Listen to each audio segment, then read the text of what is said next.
Hello and welcome back to the channel Science, Maths and Engineering. Today we are going to solve 100 plus problems of manufacturing science from previous year mechanical engineering papers of GATE from 2011 to 2016. So let's get started. The maximum possible draft in cold rolling of sheet increases with. So how the maximum possible draft is influenced in cold rolling? So the answer is the maximum possible draft is equal to Dmax is equal to mu square into R. So if the coefficient friction is high, then the maximum possible draft would be high. Again, if the roll radius is high, then the maximum possible draft is high. So from our options, it is maximum possible draft increases with increase in the coefficient of friction. So next question. The operation in which oil is permeated into the pores of a powder metallurgy product is known as. So these are the options. So the answer is C. In mixing, powders of different substances are combined. Okay, it is achieved through mechanical means like rotation of a drum, rotation in a double cone container, agitation in a screw mixture, and stirring in a bed mixture. Now, after pressing, the work part is called green compact and it lacks strength and hardness. Now, to increase the strength and hardness, a heat treatment process called sintering is performed on the compact, in which the work part is heated between 0.7 to 0.9 times of the metal's melting point, that is in Kelvin. Okay, the heat treatment reduces the surface area through the formation of growth and metallic bonds and thereby increases the strength and hardness. Okay, now in impregnation, what is done is that oil or other fluid is permeated into the pores of a sintered powder metallurgy part. Okay, and after that in infiltration, pores of the powder metallurgy part are filled with a molten metal, the melting point of which is lower than the powder metallurgy product. So whatever the molten metal we are using, its melting point has to be lower than the powder metallurgy part, right? So our answer is option C, that is impregnation. However, this I have described the whole process of how a powder metallurgy works. Okay, as so that we don't have any confusion with the other options. So we go to the next question.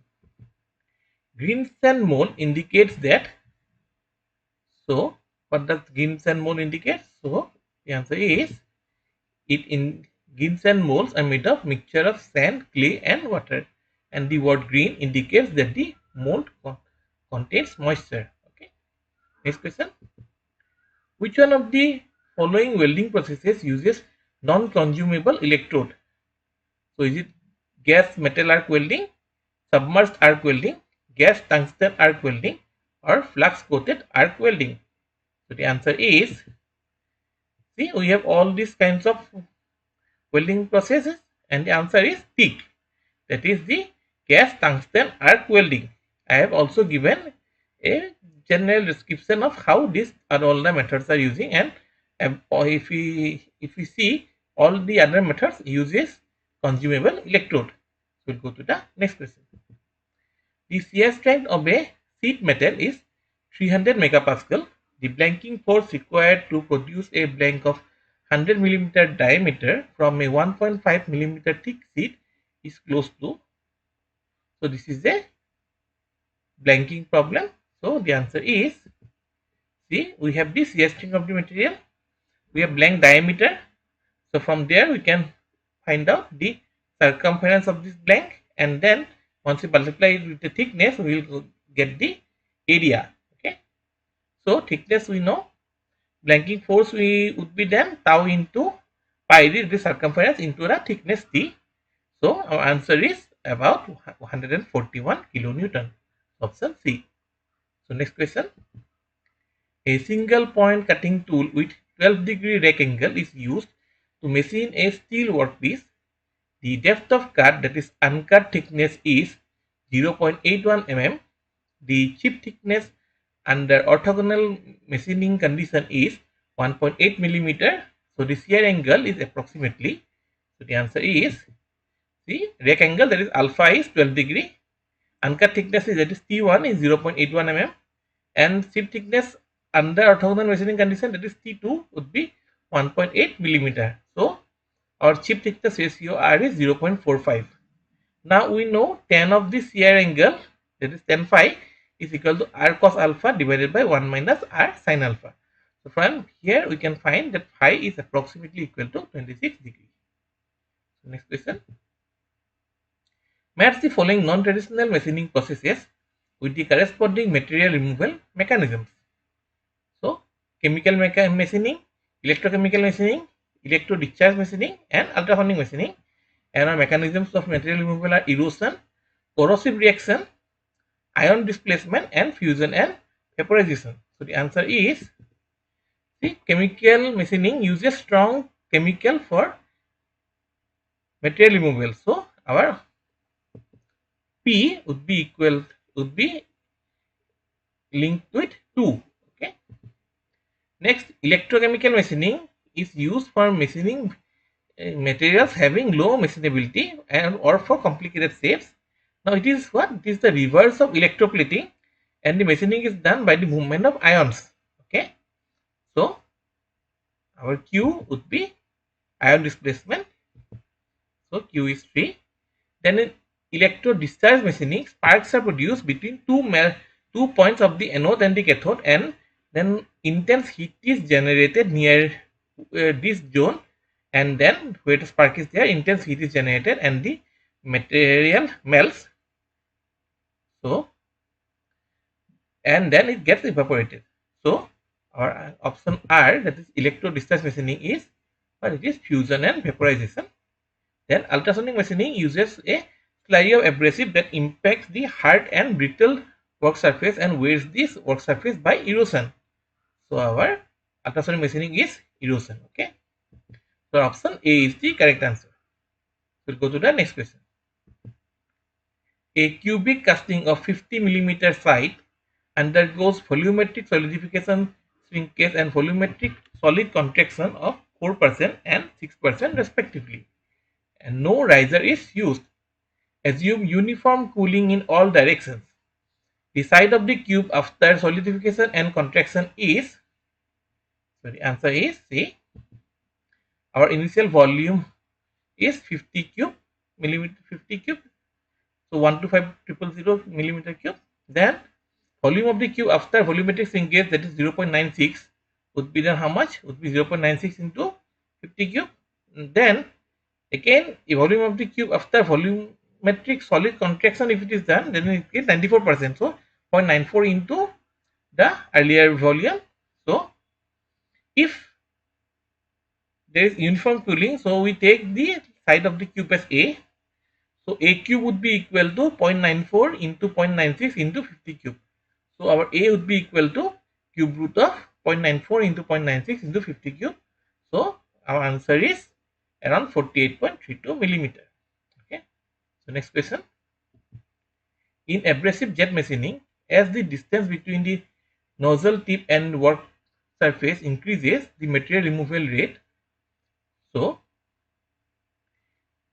what happens? The answer is C. In abrasive jet machining, as the distance between the nozzle tip and the work surface increases, the material removal rate increases, becomes stable and then decreases. Why? See, when the nozzle tip distance, okay, increases, so the velocity of the abrasive particles striking the work surface increases as there is more acceleration after they leave the nozzle. So the velocity increases, so the material removal rate also increases.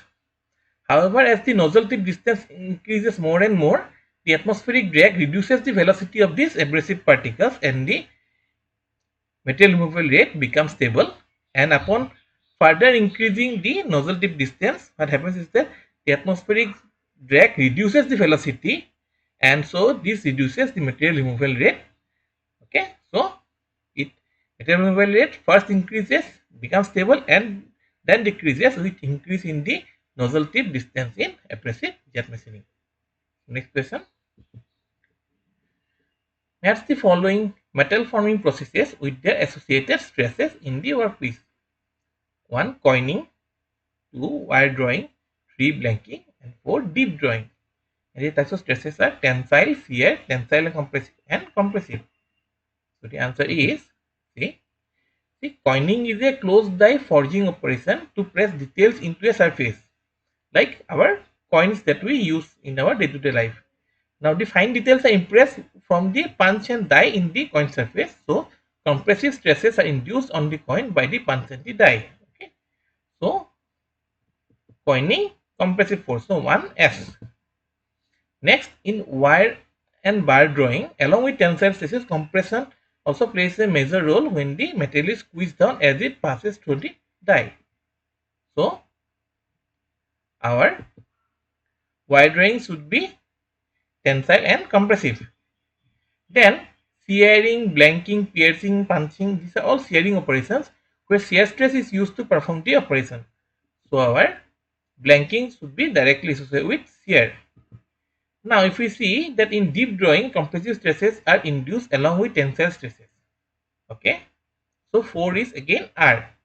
So what we get is that 2 and 4 are both associated, that is wire drawing and deep drawing are both associated with tensile and compressive forces. So we check our options and from here we can choose that option A, that is our wire drawing is only tensile. Okay, however, actually predominantly tensile force is only there. However, shear stresses are also there. So this is also a correct answer. So we can say that mostly since it is tensile, so we can go with option A. Otherwise, it would be means none of the options are correct. Okay, so go to the next question. During normalizing process of steel, the specimen is heated. So whether it is heated between the upper and lower critical temperature or above the upper critical temperature, that it is basically asking. So the answer is, see, during normalizing, the specimen is heated beyond the upper and lower critical temperature and cooled in still air. However, in annealing, it is heated above the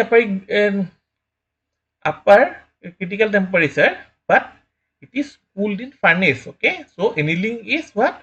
It is doing slow cooling, but normalizing is doing fast cooling.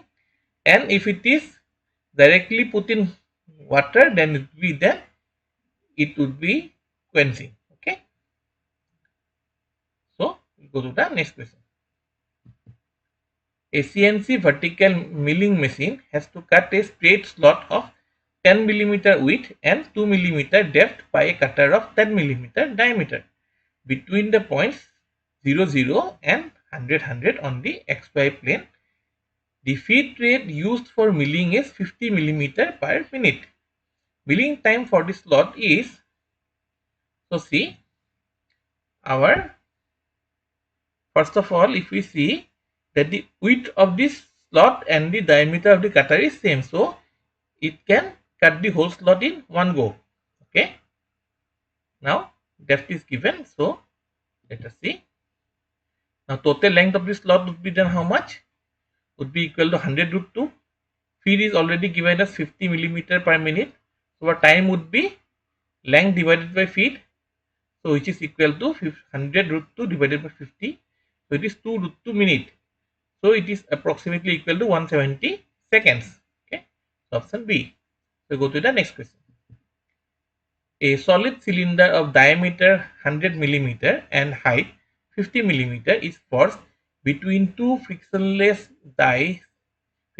flat dies to a height of 25 mm. The percentage change in diameter is, so what we are doing, see, we are reducing the height from 50 mm to 25 mm. So what will be a change in the percentage change in the diameter? So the answer is, see, our volume remains constant. Okay, so the volume of the cylinder is how much? Pi r square into h, or pi by 4 d square into h. So pi by 4 d1 square into h1 is equal to pi by 4 d2 square into h2. So our d2 would be equal to d1 into root over h1 by h2. Now h1 is 50, h2 is 25, so it is d1 into root 2. So percentage change in diameter would be how much? d2 minus d1 divided by d1 into 100%, so it becomes 41.4%. So next question.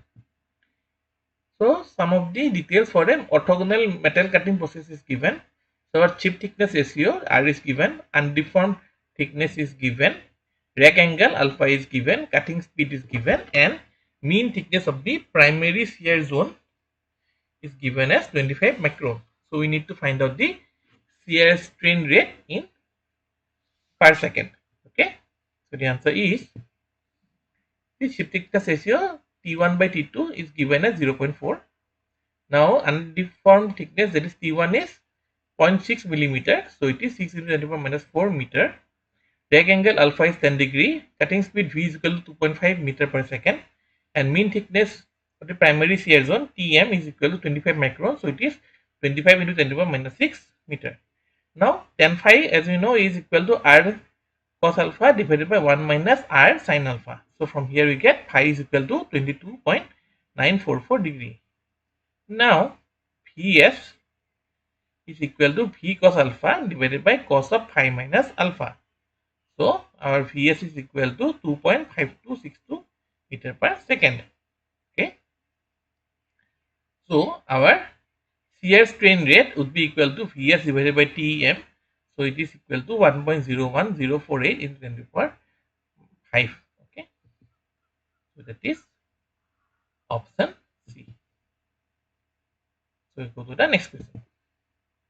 In a single pass drilling operation, a throw hole of 15 millimeter diameter is to be drilled in a steel plate of 50 millimeter thickness. Drill spindle speed is 500 rpm. Feed is 0.2 millimeter per revolution, and drill point angle is 118 degree. Now assuming 2 millimeter clearance at approach and exit, the total drill time in seconds is, so the answer is, see, our length of the hole is given. Half point angle alpha is equal to 118 divided by 2, so it is 59 degree. Now breakthrough distance A is equal to D divided by 2 into 10 alpha, so it is equal to 4.5 millimeter. So the total length of tool level would be equal to the length of the hole plus breakthrough distance plus the 2 millimeter clearance at entry and exit, 2 and 2. So we have 58.5 millimeter. Now measuring time would be equal to L divided by feed into RPM. So it is equal to 0.585 minutes. So that is 35.1 seconds. Okay. Next question. Calculate the punch size in millimeter for a circular blanking operation for which details are given below. Size of the blank is 25 millimeter. Thickness of the sheet is 2 millimeter. Radial clearance between die and punch and die is 0.06 millimeter, and die allowance is 0.05 millimeter. So the answer is, the diameter of the punch is equal to diameter of the blank minus twice the radial clearance and minus the die allowance. So diameter of punch would be equal to how much? 25 minus 2 into 0.06 minus 0.05 mm. So it comes to 24.83 millimeter. So next question. In a single pass rolling process using 410 millimeter diameter steel rollers, a strip of width 110 millimeter and thickness 8 millimeter undergoes 10% reduction in thickness. The angle of bite in radians is, so the answer is, see, diameter is given, so radius is, that is 410 mm, so radius is 205 mm.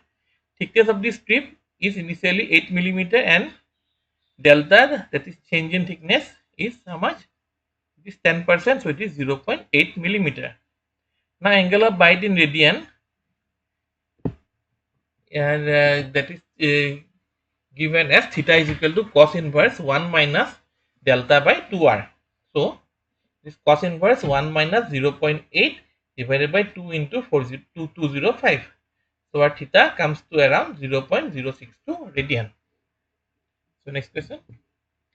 In a DC arc welding operation, the voltage arc length characteristic was obtained as V arc is equal to 20 plus 5L, where the arc length L was varied between 5 millimeter and 7 millimeter. Here VR denotes the arc voltage in volts. The arc current is varied from 400 ampere to 500 ampere.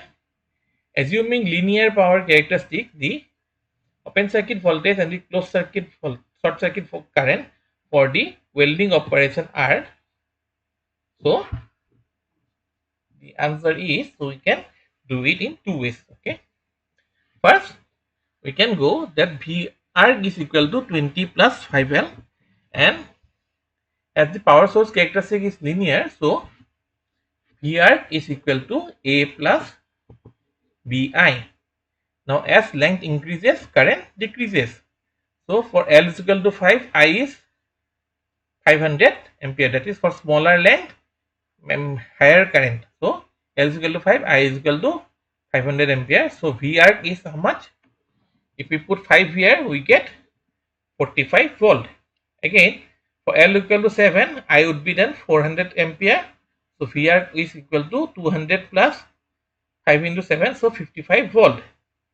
So now once we put it here in this equation, we get V arc, that is 45 is equal to A plus 500 into B, and 55 is equal to A plus 400 into B.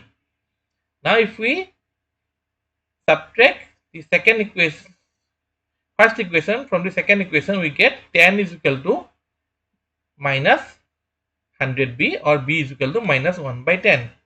Again, if we put B is equal to minus 1 by 10 in the first equation here, for this one 45, so we get 45 is equal to A minus 50, so A is equal to 95. So V arc is equal to 95 minus 0.1 I. Now V arc is equal to V of open circuit voltage when current is 0. So V of open circuit voltage is 95 volt, and I is equal to I short circuit current when V arc is 0. So V arc is 0, so we get I is equal to 950 ampere. Okay, so answer is 95 volt and 950 ampere. So we can do it in another method. So the next method is, see again, V arc is we have this equation. So for L is equal to, so this is same. We need to find out these equations, this voltage. So as the power source characteristic is linear, so we can use this equation, that V divided by V of open circuit voltage plus I divided by I short circuit current is equal to 1. So we put 45 divided by VOCV plus 500 divided by ISCC is equal to 1, and then we put, instead of when we put voltage 55, then current is 400. So from these two equations we can now find what we do. 5 times of this second equation minus 4 times of this first equation gives us, so 5 times of this equation is 275 divided by V of OCB plus 200 divided by ISCC equal to 5, minus this is 4 into, so 180 divided by V of OCB plus 200 divided by ISCC equal to 4. So what do we have? This 275 minus 180, so it is 95 divided by V of OCV. This is 200, this is 200 cancel. This is 5 minus 1, that 5 minus 4, so it is 1. So our open circuit voltage is 95 volt. Now once we put this value here in this equation, we can find that I of short circuit current is equal to 950 ampere. So in both ways, whichever is feasible for you, you can find out the open circuit voltage and short circuit current. Okay.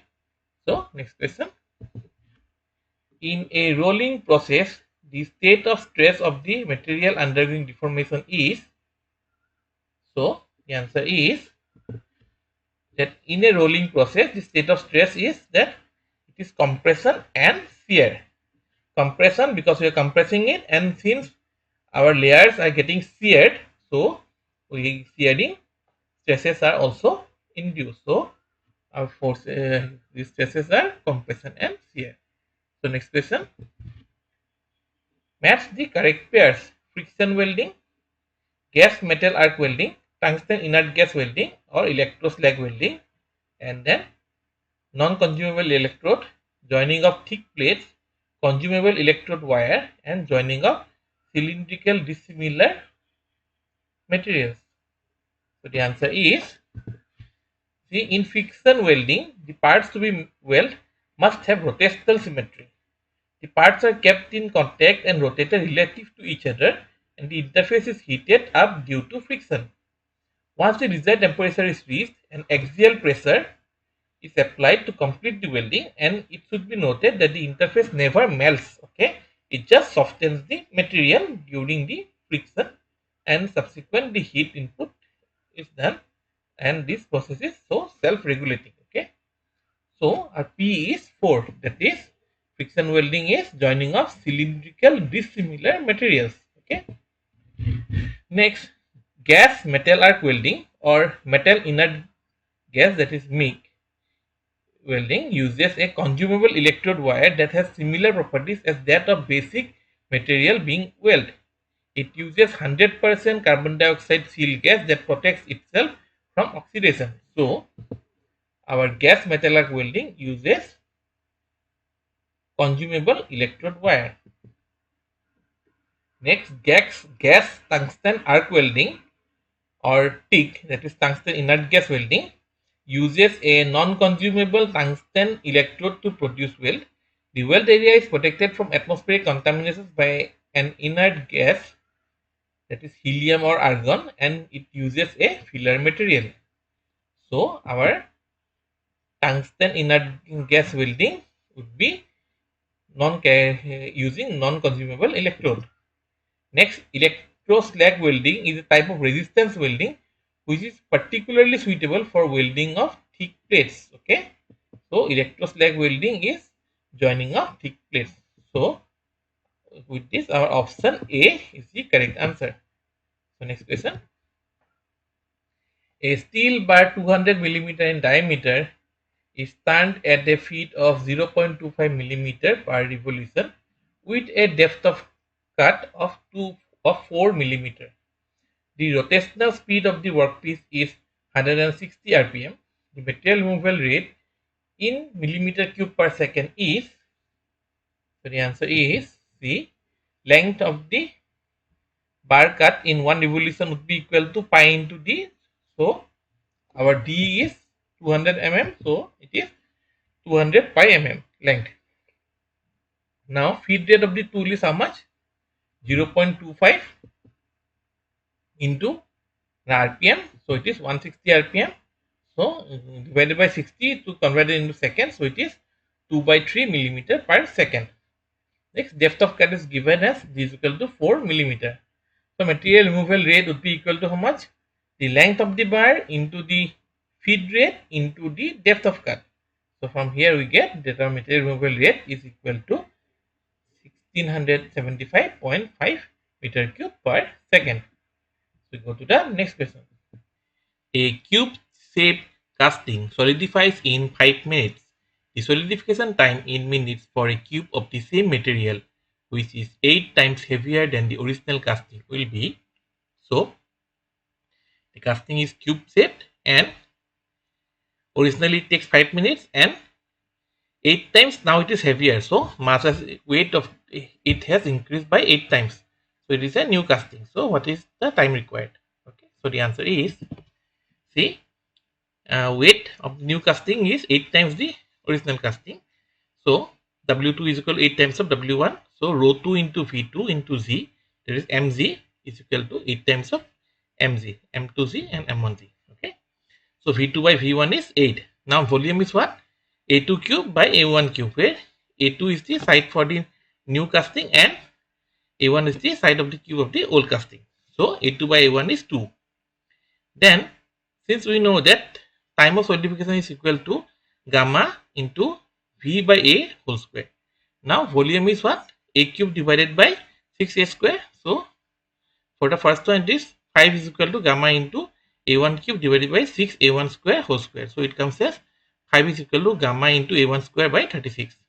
Now for the second cube, T of S2 would be equal to gamma into V2 by A2 whole square. So A2 cube divided by 6 A2 square here, and gamma is there. So whole square. Now gamma is same because It is the same casting here. Okay.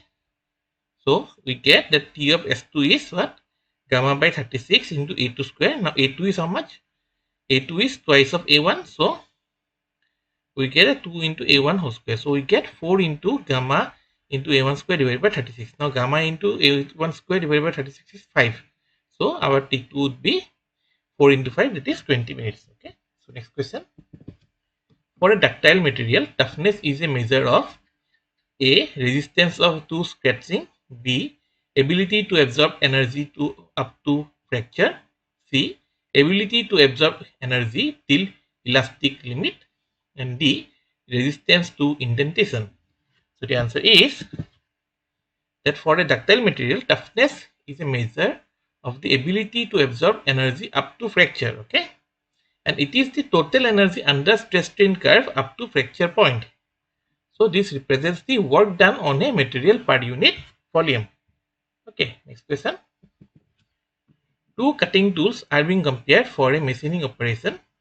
The tool life equations are, so for carbide tool it is V into T to the power 1.6 is equal to 3000, and for high speed steel tool it is V into T to the power 0.6 is equal to 200. Okay, now V, we know it is the cutting speed in meter per minute and T is the tool life in minute. Now the carbide tool will provide higher tool life if the cutting speed in meter per minute exceeds.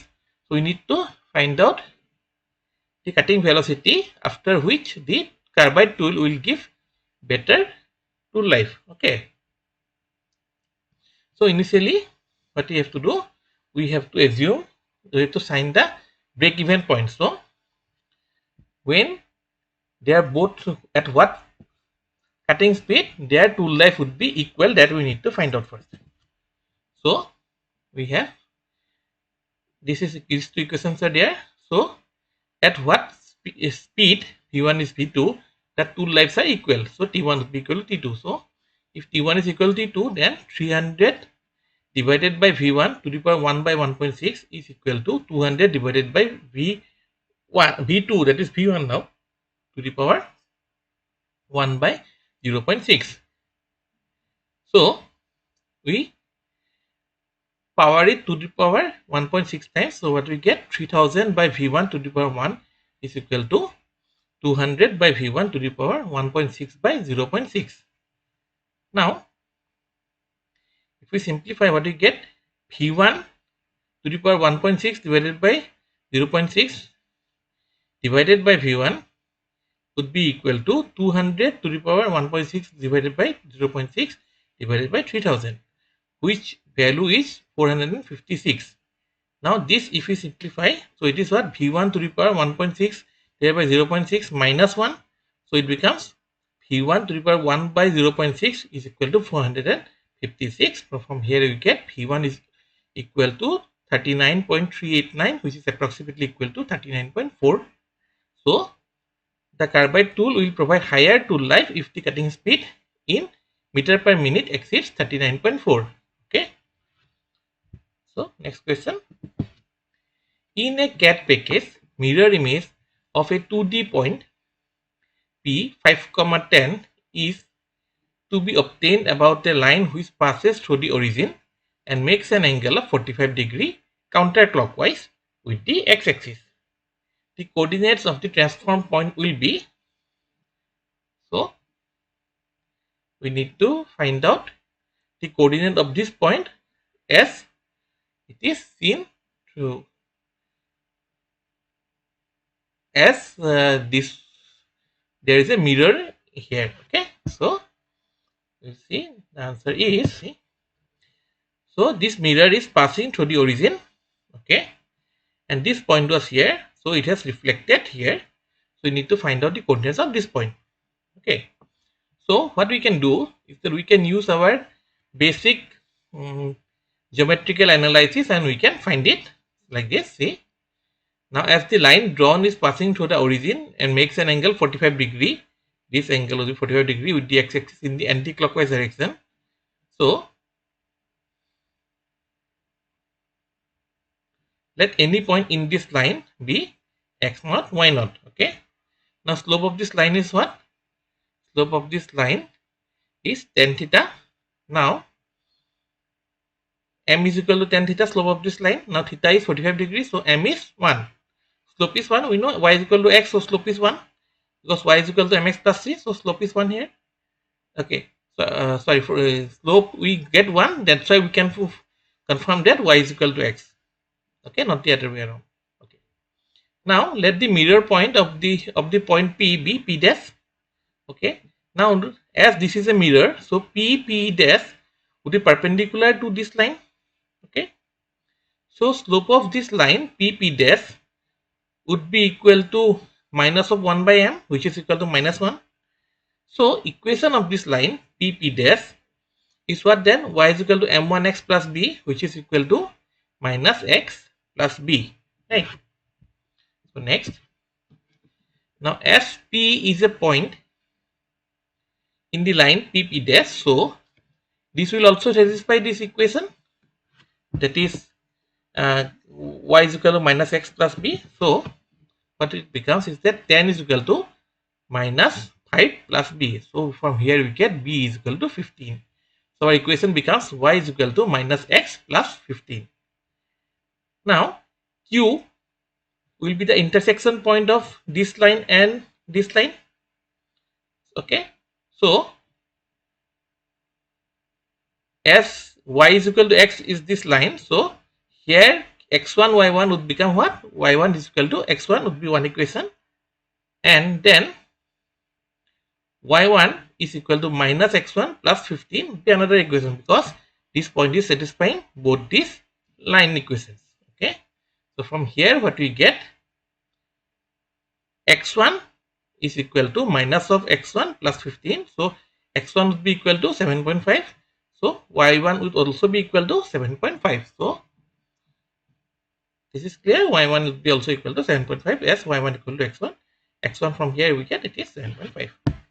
Next, as P dash is the mirror image of P and Q is the midpoint, because mirror, so it is a midpoint. So x1 would be equal to x plus 5 divided by 2.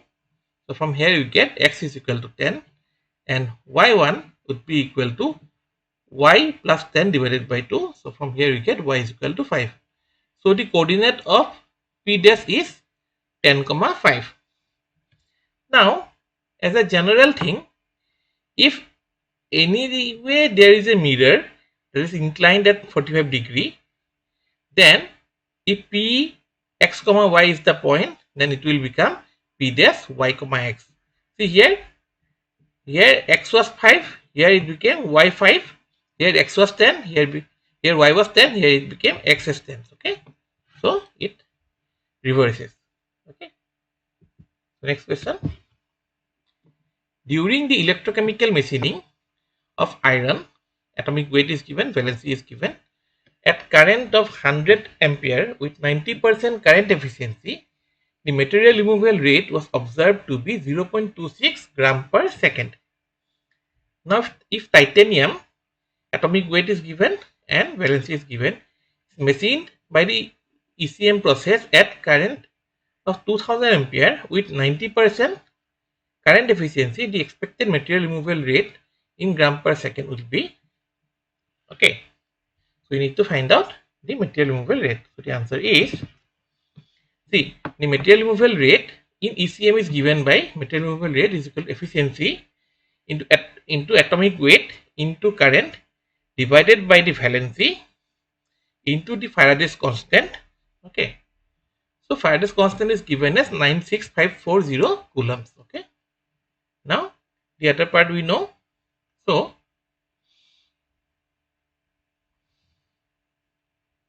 MRR of titanium would be, efficiency is 0.9 into atomic weight is 48 into current is 2000 divided by 3, the valency into 96540, that is Faraday's constant. So from here we get it is approximately equal to 0.30 gram per second. Now, as in this question, this Faraday's constant was not given, so they have given us this atomic weight of iron, the valency of iron, the current, and the efficiency along with the MRR.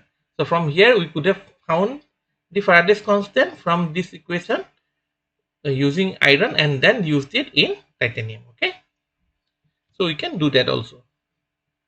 So next question. In orthogonal turning of a bar of 100 millimeter diameter with a feed of 0.25 millimeter per revolution, depth of cut of 4 millimeter and cutting velocity of 90 meter per minute, it is observed that the main tangential cutting force is perpendicular to the friction force acting at the chip tool interface. The main tangential cutting force is 1500 Newton. So the questions are: the orthogonal rake angle of the cutting tool in degrees is, okay, that we need to find out. And the second question is the normal force acting at the chip tool interface in Newton is, so that also we need to find out. So the answer is, see, this is the Mersenne diagram. Okay, now what is said is that angle between the tangential cutting force is perpendicular to the frictional force. So this is the tangential cutting force Ft, and it is perpendicular to the frictional force, that is F. That means what is this angle in between? That is 90 degree minus alpha. So this angle 90 degree minus alpha is equal to 90 degree. So from here we get that alpha would be equal to 0 degree. So the orthogonal rake angle of this cutting tool is 0 degree. Next, our tangential force is given 1500 Newton, and we have the normal force is Ft cos alpha minus Ff sin alpha. Now alpha is 0 degree, so n is will equal to f of t, which is 1500 Newton. So our normal force is 1500 Newton. Again, if we see the diagram, you can see that this angle is already 90 degree here. Now this angle, as it comes this point, as it comes somewhere here and becomes 90 degrees, so this becomes a rectangle. So ft would be equal to n and f would be equal to f of f. Okay, so next question. For machining a rectangular island represented by coordinates P 00, Q 100, R 150 and S 050 on a casting using CNC milling machine, an end mill with a diameter of 16 millimeter is used. The trajectory of the cutter center to machine the island PQRS is, so we need to find out the trajectory of this cutter center. So the answer is, see, it is like this. So P, Q, R and S. So if this is P, so as the radius of this end mill is 100 millimeters, we need to go down.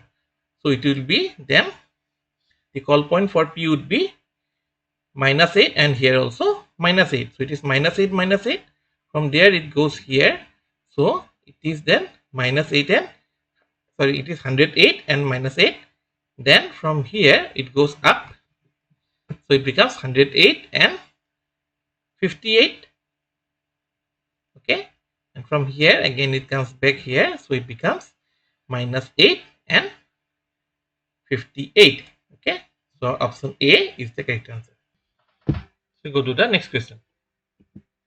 Which one of the following instruments is widely used to check and calibrate geometric features of machine tools during their assembly? A. Ultrasonic probe. B. Coordinate measuring machine CMM.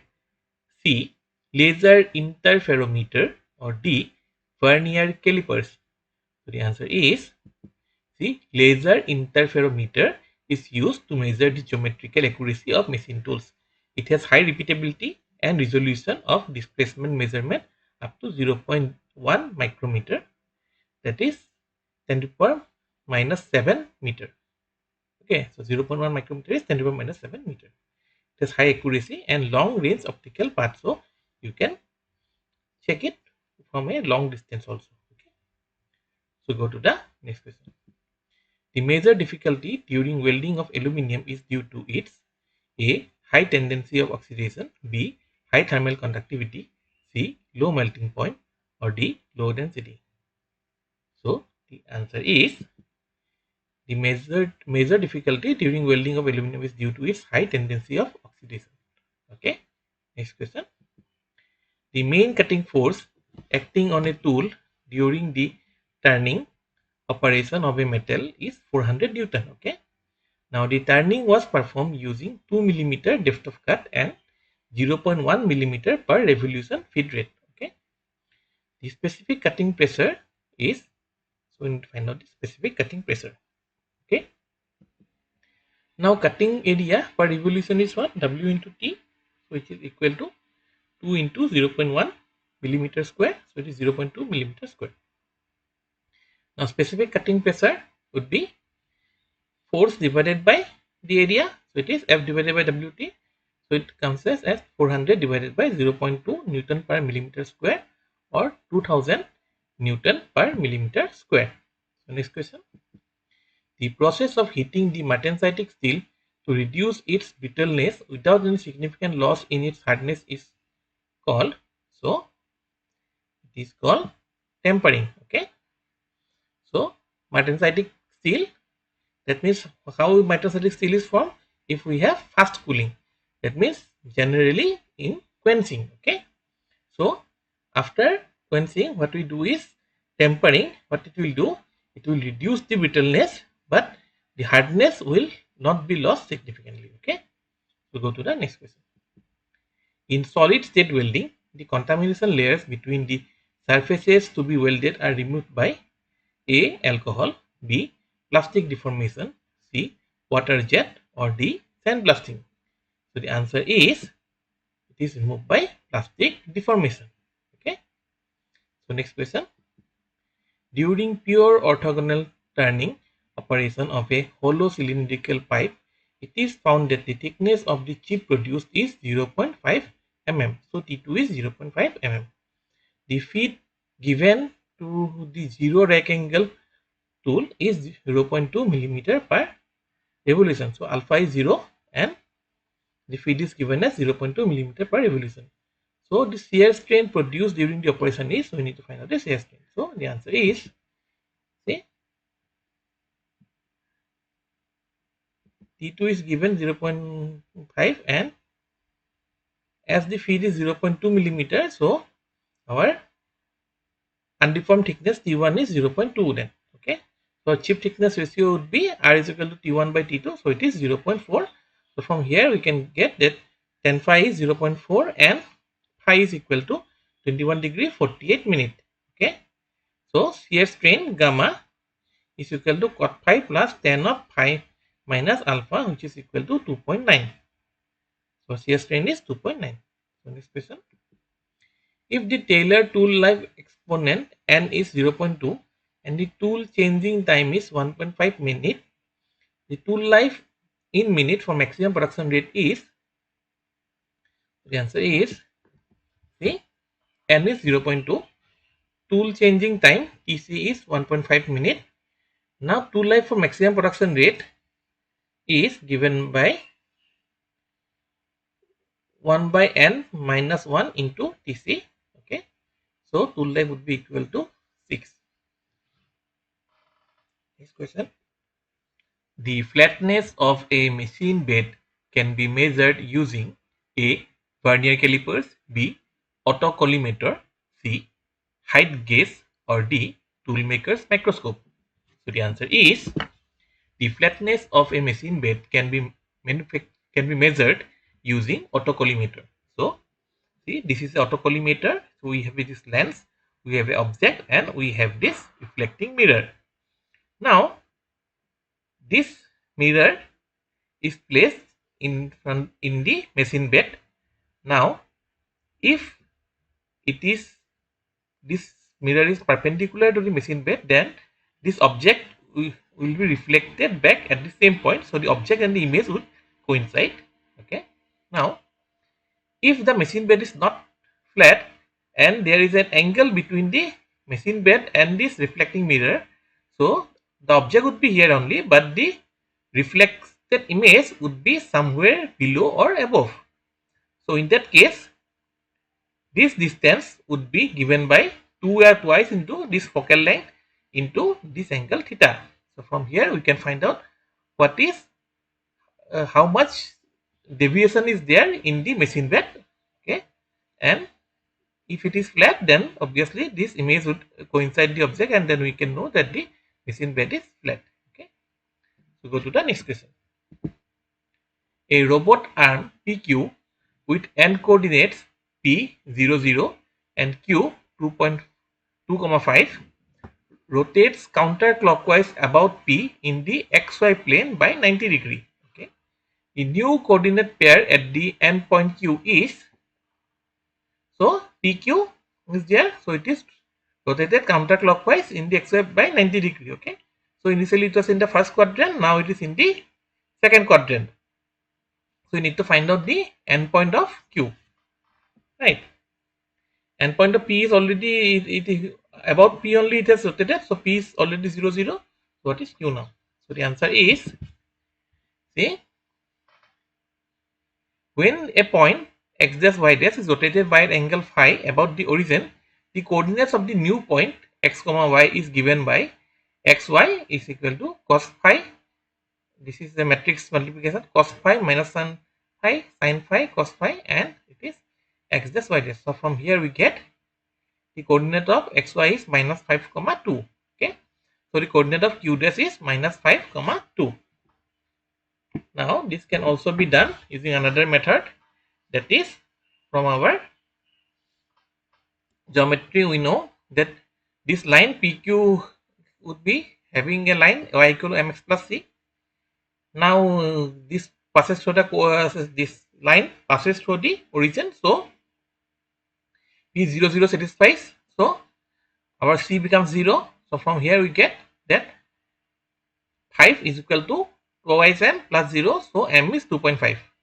Now let m1 be the slope of the line PQ dash. Okay, so as the line PQ and PQ dash are perpendicular, we already said that it rotates by 90 degrees. So m into m1 would be what? Minus 1. So m1 is minus 0.4.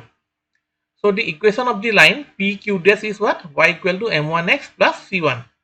Now again c1 is 0 because this point P00 satisfies this equation. So we have y is equal to minus 0.4x. So now PQ and PQ dash are equal because it is same arm. So we have root over q, x coordinate of q is 2. So 2 minus 0 whole square plus y coordinate is 5. So 5 minus 0 whole square is equal to x minus 0 whole square plus y minus 0 whole square. Okay, root over. So from here we get squaring both sides. This is 4 plus 25 is equal to x square plus y square. Now x square plus y is what? Minus 0.4x. So minus 0.4x whole square is equal to 29. So we have 1.16 x square is equal to 29, or x is equal to plus minus 5. Now if x is plus minus 5, y would be what? Minus plus 2, because their signs are opposite. Right. Now as q dash is in the second quadrant, so the coordinates of q dash is then what? Minus 5 comma 2. Okay, so it is minus 5 comma 2. So next question, match the machine tools with the probable operations: center lathe, milling, grinding, drilling, and the options are slotting, counterboring, knurling, or dressing. Okay, so the answer is, see, a center lathe can do turning, knurling, parting, grooving, drilling, facing, threading, tapping, dyeing, boarding, counterboring, etc. So center lathe can do all this. Next, a milling machine can perform gear cutting, slotting, etc. So, and this dressing away grinding wheel is done to recover the proper cutting action of the wheel face by removing the layer of dull grains or grains cloth with foreign material. So once that grinding wheel becomes dull, so to recover, to like polish it, to remove the dull grains, that is what is called dressing of a grinding wheel. Okay. Next, drilling machines can perform drilling, reaming, boring, counterboring, countersinking, tapping, etc. So we have P is associated with 2, 3, Q is 1, R is 4 and S is 2. So we take that P is associated with 3, Q1, R4 and S2. So our option C is the correct answer. So next question. The, the following 4 unconventional machining processes are available in a shop floor. The most appropriate one to drill a hole of square cross section of 6 mm by 6 mm and 25 mm deep is A. Abrasive jet machining, B. Plasma arc machining, C. Laser beam machining, or D. Electro discharge machining. So the answer is C. Abrasive jet machining. What is this? It has high velocity of air or gas with fine abrasive particles are impinged on the workpiece, which causes tiny brittle fractures. Okay, so our abrasive materials hit the workpiece and brittle fractures are done, and small workpiece materials are dislodged with the air. Okay, as the high velocity air is there.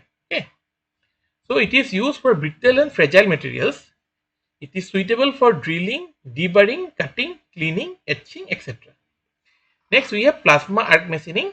Here, a high temperature ionized gas is directed to the workpiece at a high speed, thus heating up the workpiece and causing quick melting. All types of heat conducting materials can be used here.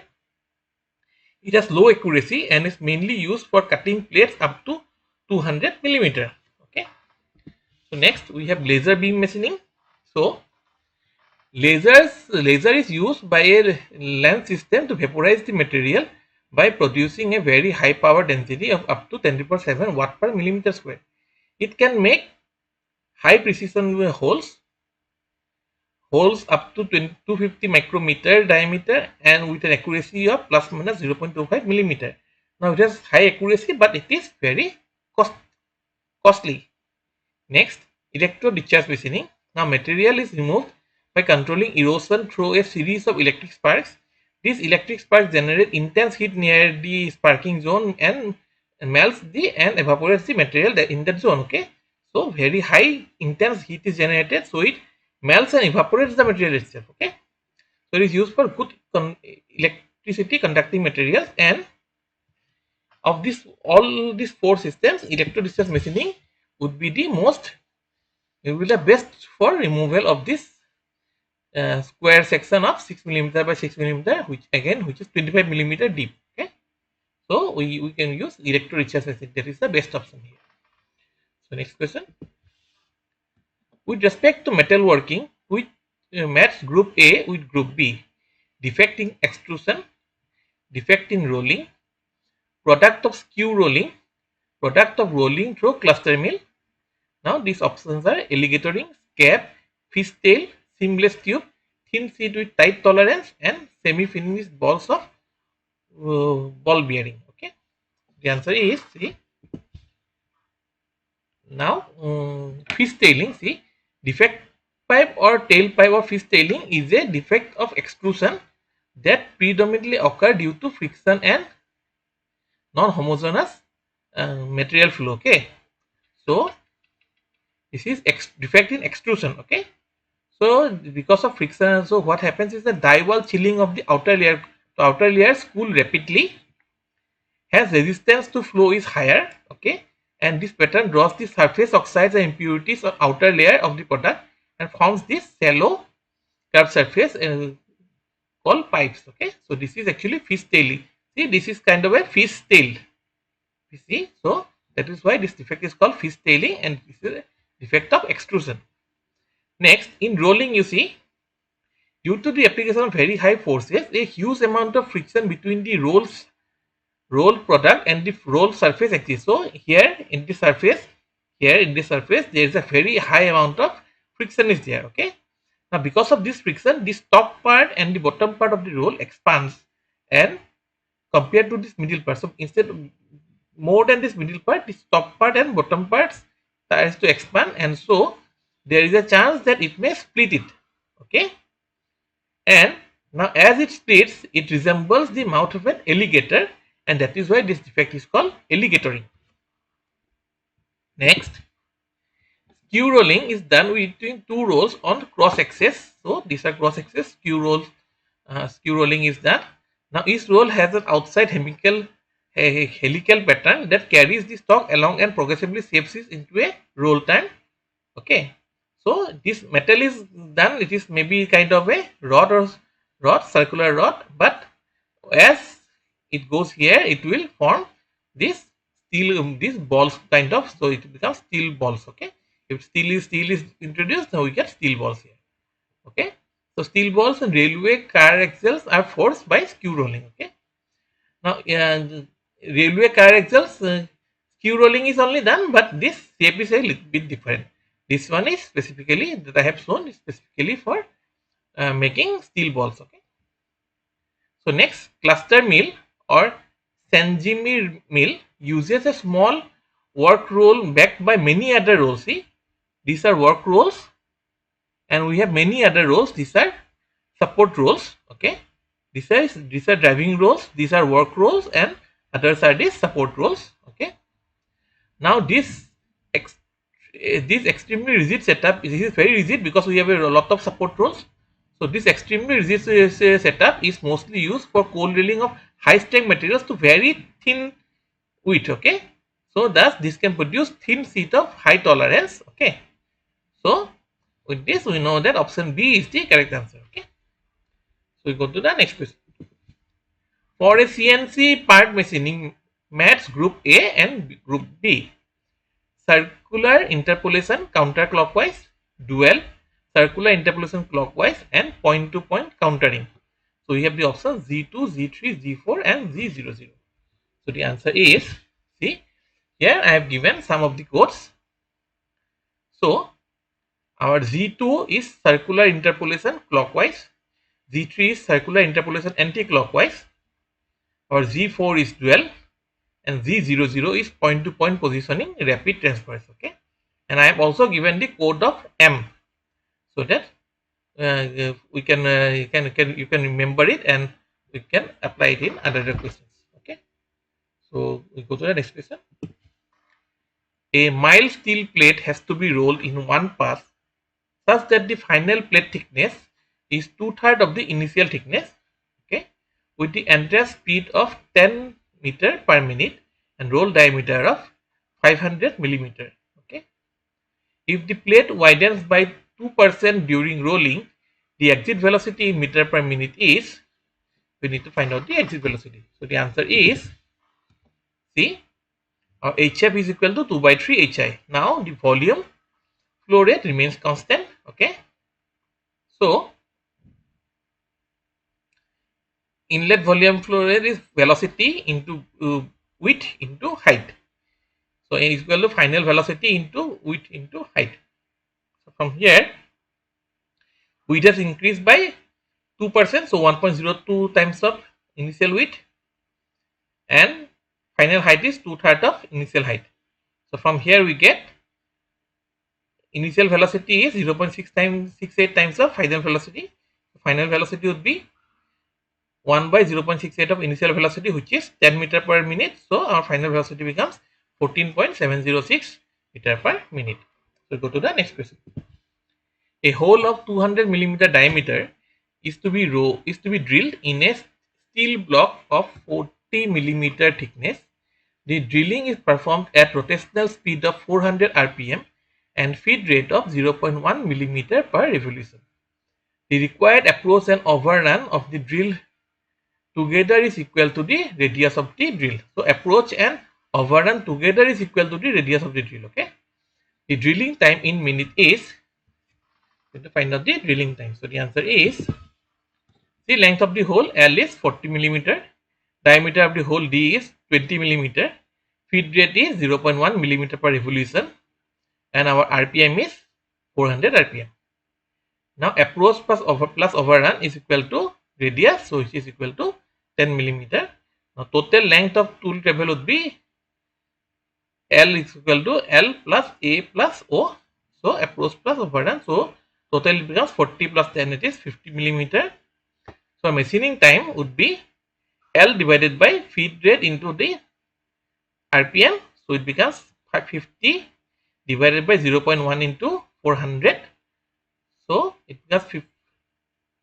So what we have is becomes 50 divided by 40 millimeter per minute. So, which is equal to 1.25.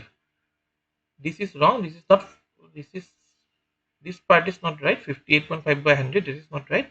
It is 50 divided by 40, which is 1.25 minute. Okay.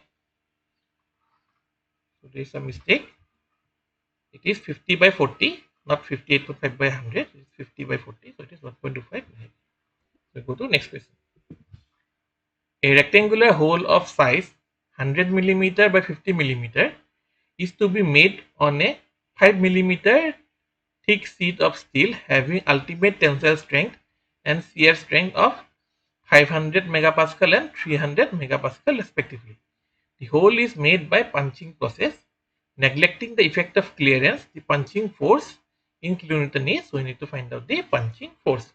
So the answer is, the length of the cut edge L is, it is a rectangular hole, so 100 by 50 is there, so twice of length plus weight is the length of the cut edge, so it is equal to 0.3 meter. Stock thickness is 5 millimeter, so it is 0.005 meter. Now ultimate tensile strength is 500 megapascal and shear strength is 300 megapascal. Now maximum punch force when it is tensile failure would be 0.7 into tensile strength into this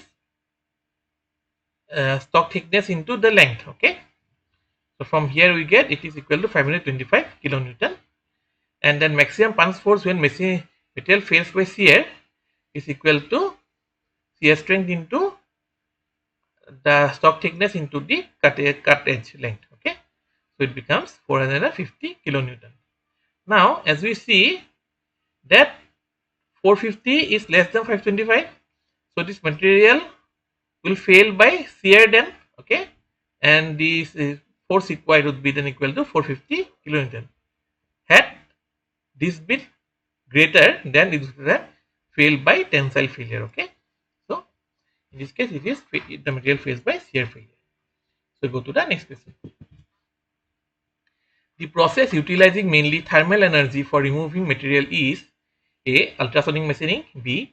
Electrochemical machining, C. Abrasive jet machining, or D. Laser beam machining. So the answer is the laser beam machining uses mainly thermal energy for material removal, and other processes that use thermal energy for material removal are electron beam machining, ion beam machining, plasma arc machining, etc. Okay, so we go to the next question. A straight turning operation is carried out using a single point cutting tool on an AISI 1020 steel rod. The feed is 0.2 millimeter per revolution and the depth of cut is 0.5 millimeter. The tool has a side cutting edge angle of 60 degree. The uncut chip thickness in millimeter is, so we need to find out the uncut chip thickness. So the answer is, see, whenever we have this side cutting edge angle CS, which is equal to 60 degree, then we can find the approach angle, that is lambda, which is equal to 90 degree minus CS, so it is 30 degree. Now our uncut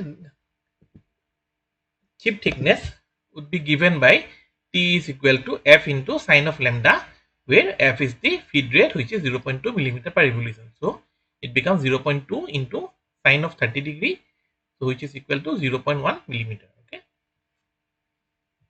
So next question. Match the casting defect with the probable causes. Okay.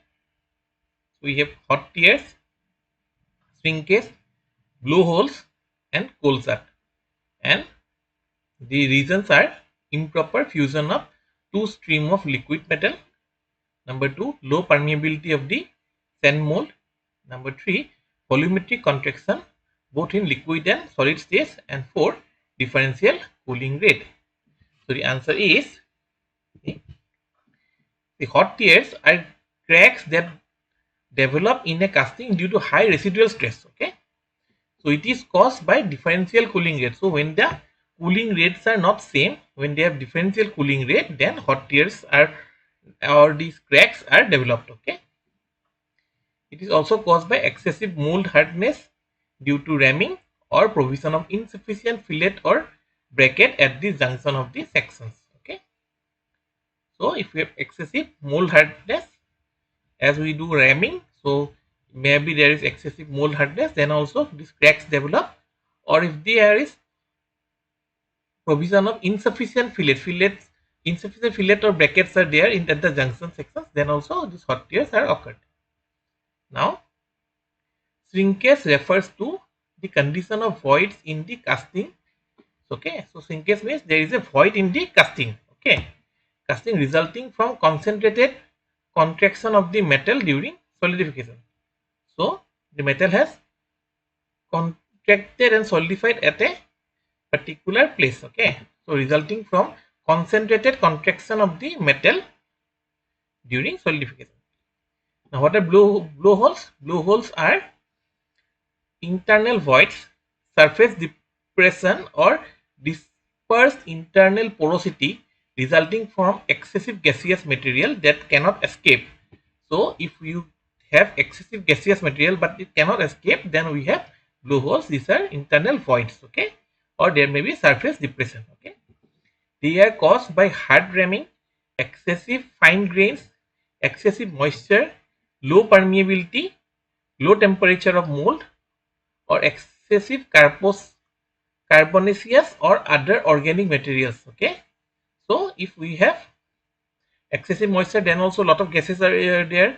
Then if we have excessive carbonaceous or organic, then also a lot of gases are there. If we have incomplete or improper venting, then also these gases cannot escape. Okay, so because of all these reasons, blowholes are there. Okay, or in these internal voids are there. Now, when molten metal enters the mold from two gates, okay, the streams will meet at a junction, obviously. Now, low temperatures can prevent fusion at the junction, okay. So, thus what will happen? It will cause the streams to solidify before the fusion and thus create a cold shut, okay. So, before the streams meet, they solidify, okay. So, we have a defect that is called cold shut. So, according to this, option B is the correct answer. So, we'll go to the next question. Cutting tool is much harder than the workpiece. Okay. Yet the tool wears out during the tool work interaction. Okay. Because, okay. So, the question is, as the cutting tool is much more harder than workpiece, that is known, then why is there tool wear going on? Okay. So, the options are because extra hardness is imparted to the workpiece due to coolant used, or B, oxide layers on the workpiece surface impart extra hardness to it. C, extra hardness is imparted to the workpiece due to severe rate of strain, or D, vibration is induced in the machine tool. So the answer is C, that is because of this chip is going on, so there is extra hardness is imparted to the workpiece, okay, and this severe rate of strain is there, so that is why it becomes more hard. So it becomes more hard, so it can now wear the tool also, okay. So although the cutting tool is much harder than the workpiece, but this, because of this extra hardness that is imparted on the workpiece, the tool also wears down, okay. So go to the next question. The hot tearing in a metal casting is due to, so the answer is, as we from the previous question also, so hot tearing is metal casting is due to wide range of solidification temperature. So hot tears are internal or external cracks that have ragged edges occurring immediately after the metal has solidified. Okay, so these are cracks. Okay, hot tears may be produced if the casting is poorly designed and abrupt sectional changes takes place, no proper fillet and corner radii are provided, and chills are wrongly placed. Incorrect pouring temperature, incorrect placement of gates and risers, and hard ramming can also create hot tears. Okay. So next question.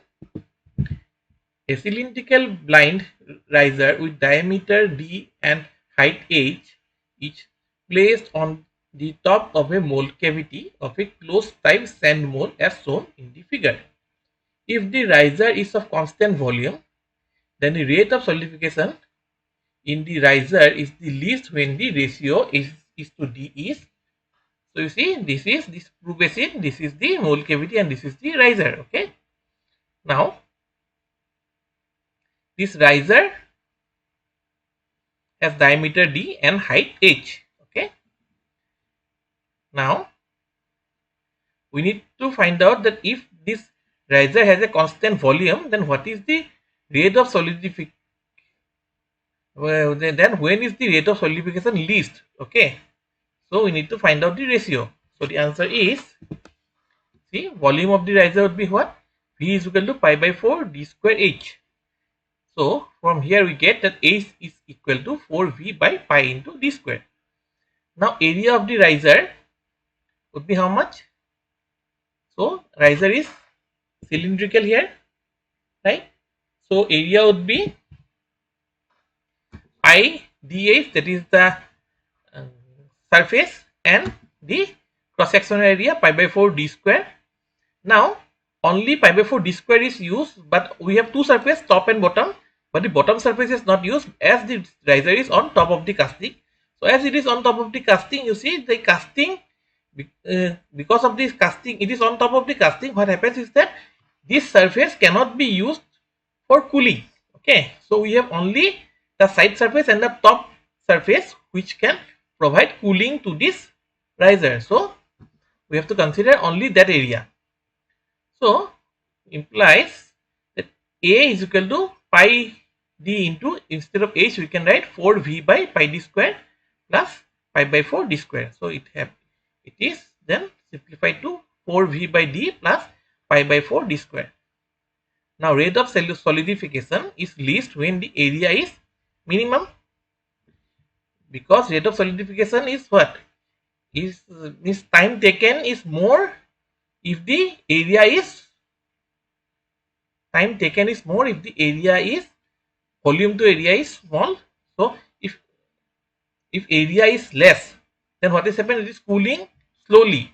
So we have rate of solidification would be less. Okay, so dA by dd is equal to 0 then. So from here we get minus of 4v by d square plus pi by 4 into 2d. So pi by 2d is equal to 0. Here we are considering v, we are considering as constant because it is already mentioned, right? So now instead of v we can write what? Pi into d square h by 4.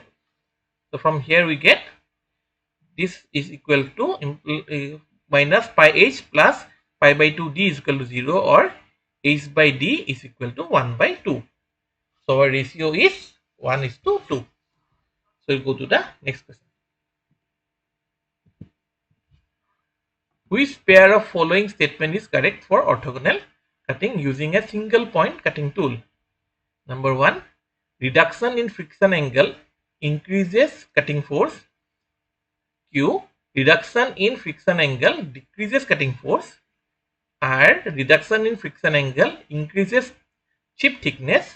Or S, reduction in friction angle decreases chip thickness. So we need to find out which two are the correct ones. Okay, so the answer is, see, let us take friction angle as tau. Okay, now cutting force Fc is given as Fs into cos of tau minus alpha divided by cos of phi plus tau minus alpha. Okay, and chip thickness is given as T2 is equal to cos of phi minus alpha divided by sin phi into T1. Now from Ernest-Marchant theory we have phi is equal to pi by 4 minus tau by 2 plus alpha by 2. So what we get here, phi plus tau minus alpha would be how much? Phi is already this, pi by 4 minus tau by 2 plus alpha by 2. So plus tau minus alpha. So it becomes pi by 4 plus tau by 2 minus alpha by 2. Okay. So our cutting force Fc is equal to Fs into cos of tau minus alpha divided by cos of phi plus tau minus alpha. So if we simplify it, we get it as Fs into 2 sin pi by 4 plus tau by 2 minus alpha by 2. Now You see, as shear force and rack angle are constant, so with decrease in this friction angle, if tau decreases, sine also decreases, so our cutting force Fc also decreases. Now this simplification also I have shown later. Okay. So next, chip thickness T2 is equal to cos of phi minus alpha divided by sin phi into T1. Okay. Now again phi we know as pi by 4 minus tau by 2 plus alpha by 2. So from here we get phi minus alpha would be equal to tau by 4 minus pi by 4 minus tau by 2 plus alpha by 2 minus alpha. So it becomes pi by 4 minus tau by 2 minus alpha by 2. So T2 would be equal to then cos of phi minus alpha by sin phi into T1, which is equal to then cos of pi by 4 minus tau by 2 minus alpha by 2 divided by sin of pi by 4 minus tau by 2 plus alpha by 2. Okay. Now this we can rewrite as, see, cos of one angle is equal to sine 90 minus theta is cos theta. So we can write sine of pi by 4 plus tau by 2 plus alpha by 2 divided by sine of pi by 4 minus tau by 2 plus alpha by 2. Now you see, so here what is this relation? It is that sine of 90 minus theta is equal to cos theta. Okay. So from here we get that as T1 is constant and alpha is constant, right? So if we see pi by 4 in both ways, it is pi by 4. Here also alpha by 2, here also alpha by 2. Only tau is changing. So if tau decreases, here sine of this upper value, tau is decreasing, so sine value is also decreasing. Here tau is decreasing, but it is minus, so this value will be what? Increasing. So numerator is decreasing, denominator is increasing, so overall the value is decreasing. So as T1 and alpha are constant, and so with decreasing friction angle, what will happen? The chip thickness will decrease. So what we know, that the cutting force will also decrease and the chip thickness will also decrease. And as far as this, in the previous one, here from cos of tau minus alpha divided by cos of phi plus tau minus alpha, we get this one 2 into sine of pi by 4 plus tau by 2 minus alpha by 2. So how we have achieved? It is given here.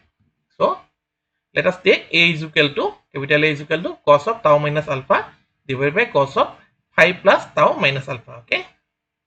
So instead of phi we can write, instead of this also we have already determined phi plus tau minus alpha. So it is pi by 4 plus tau by 2 minus alpha by 2. Now let us take x is equal to tau by 2 minus alpha by 2. So this is what then? This is twice x. Okay. And this is what? This is pi by 4 plus x, right? So it becomes, A becomes cos of twice x divided by cos of pi by 4 plus x. Now cos of twice cos theta can also be written as sine of 90 degree plus theta. Okay. So cos of twice x becomes sine of pi by 2 plus twice x, and cos theta remains cos theta. Okay. So this we can write as sine of twice theta, that is sine of 2 into pi by 4 plus x. Okay. So what happens then? It becomes 2 sine, see, we have this equation that cos of sine of twice theta is 2 sine theta cos theta. So we are using that. Okay. So it becomes 2 into sine of pi by 4 plus x into cos of pi by 4 plus x divided by cos of pi by 4 plus x. So cos of pi by 4 plus x gets cancelled. So what we are left with is A is equal to 2 into sine of pi by 4 plus x. Now instead of x we will write tau by 2 minus alpha by 2. So this is our final one. Okay. So I hope it is understood. Okay. So we'll go to the next question. For spot welding of two steel sheets, that is base metal, each of thickness 3 millimeter, okay, welding current of 10,000 ampere is applied for 0.2 seconds. Okay, the heat dissipated to the base metal is 1000 joule. Assuming that the heat required for melting 1 millimeter cube volume of steel is 20 joule and the interfacial contact resistance between sheets is 0.0002 ohm, the volume in millimeter cube of the weld nugget is, okay. So basically we are given the current, we are given the resistance, we can find out the power. From the power we can find out time is given, so we can find out the amount of heat that is supplied. Then the heat dissipated is also given, so we know how much heat is there for melting. Okay, now we also know that the heat required to melt 1 millimeter cube is 20 joule, so we can find out the volume. Okay, so let's solve it. So electrical power supplied, P is equal to I square R, so it is 10,000 square into 0.0002, so it comes out as 20,000 watt. Okay, now heat supplied is power into time, so it becomes 4,000 joule. Now heat used for melting would be how much? Heat supplied minus heat dissipated to the base metal. So we have heat used for melting is equal to 4,000 minus 1,000 joule, that is 3,000 joule. Now, so the volume of weld nugget would be how much? The heat supplied divided by heat required for melting 1 millimeter cube. So it is 3,000 divided by 20. So it comes out as 150 millimeter cube. So go to the next question. Within the heat affected zone in a fusion welding process, the work material undergoes A. Microstructural changes but does not melt. B. Neither melting nor microstructural changes occur. C. Both melting and microstructural changes after solidification. Or D. Melting and retains the original microstructure after solidification. So the answer is the heat affected zone is the zone of the material in a fusion welding process which is close to the weld, okay, but is heated just below the melting temperature. Okay, so it is not exactly where the melting is occurring but just near it. Okay, so it has not melted, but as we have provided a sufficient amount of heat, it has not melted, but there are changes in the microstructure. So what happens is that there may occur matrix phase changes or precipitation processes. Even in materials showing no phase change or precipitation during welding, recrystallization and grain growth may occur. Okay, so our option A is the correct answer. So microstructural changes do happen. So next question. Two separate slab milling operations 1 and 2 are performed with identical milling cutters. The depth of cut in operation 2 is twice that in operation 1. The other cutting parameters are identical. The ratio of maximum uncut chip thickness in operations 1 and 2 is, so we need to find out the ratio of maximum uncut chip thickness in operation 1 and 2. So the answer is, in milling, the maximum effective uncut chip thickness FA is given by FA is equal to 2F cos of alpha into root over small d by capital D, where F is the uncut chip thickness, alpha is the helix angle of teeth of cutter, small d is the depth of cut, and capital D is the diameter of the milling cutter. Okay. Again, here the small f, that is uncut chip thickness, is given as Ft divided by Zn, where Fd is the longitudinal feet and Z is the number of teeth on cutter and N is the RPM of the cutter. Okay. So from here we get that this F of A is directly proportional to root over D. as all others are constant. Okay, so f of a1 in the first case divided by f of a2, the second case, is equal to root over d1 by d2.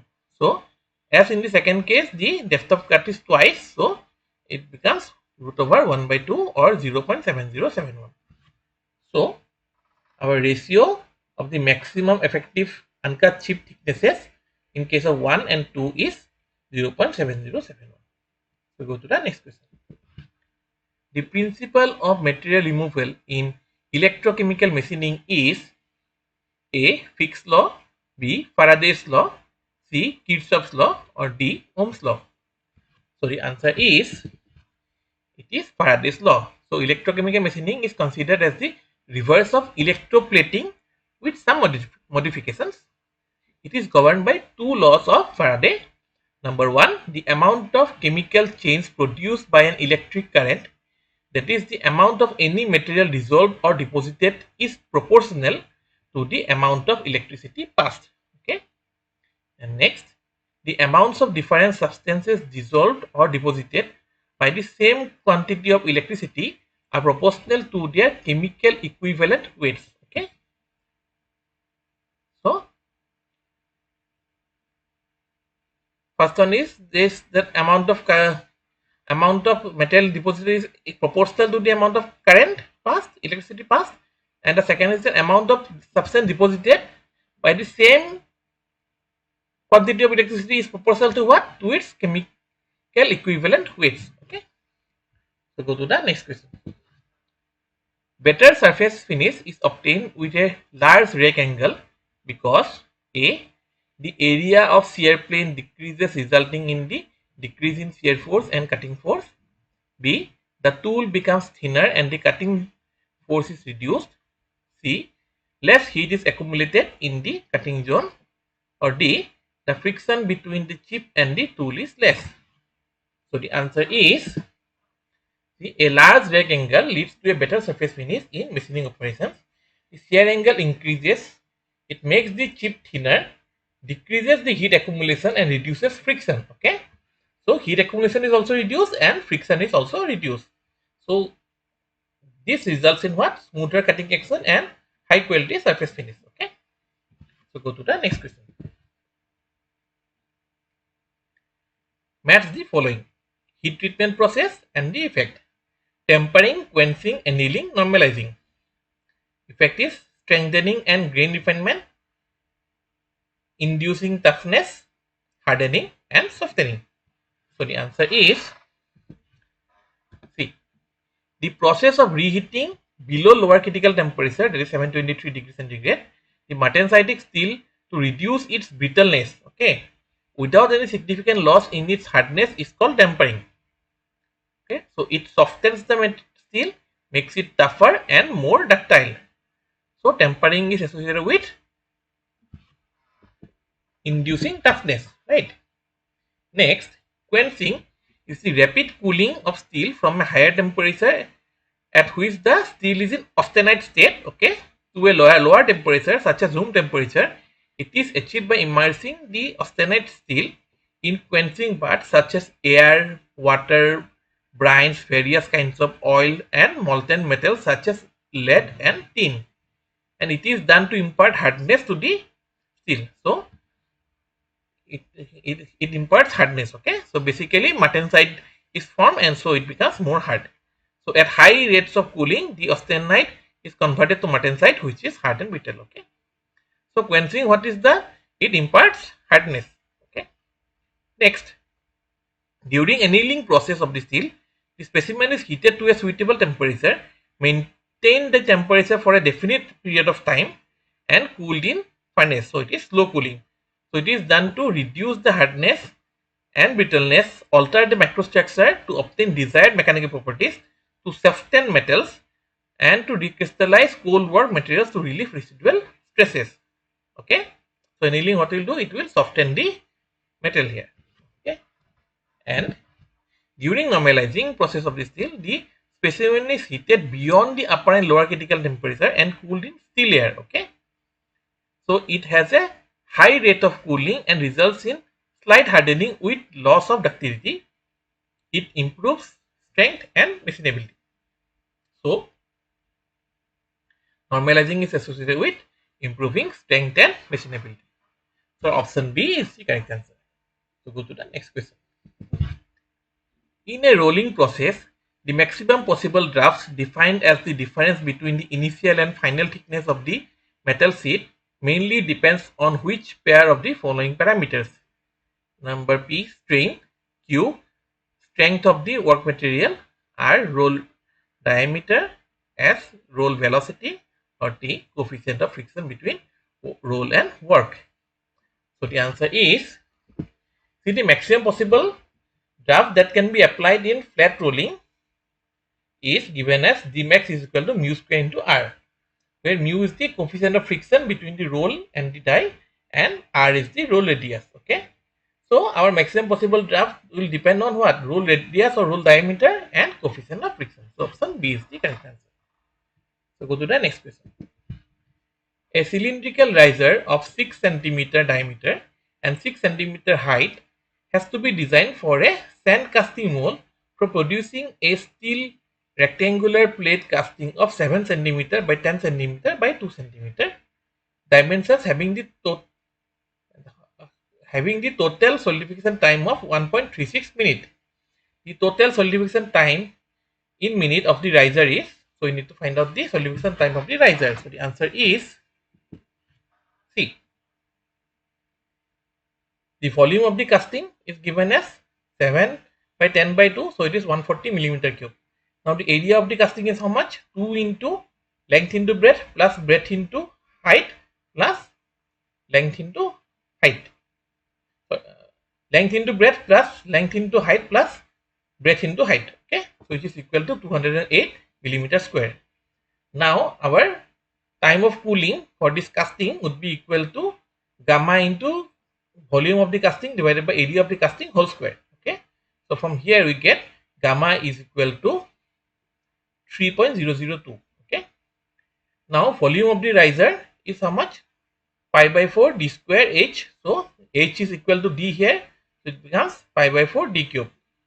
Area of the riser is what? 2 into pi by 4 d square plus pi dh. We are assuming that the riser is not on top of the casting but on side. Okay, so then area becomes 2 into pi by 4 d square plus pi into dh. Actually in this question it is not mentioned whether the riser is on top of the casting or on side. So if we take any one, it is a correct answer. Okay, so here area of the riser we are first taking as it is on side, so our area is 3 by 2 into pi d square.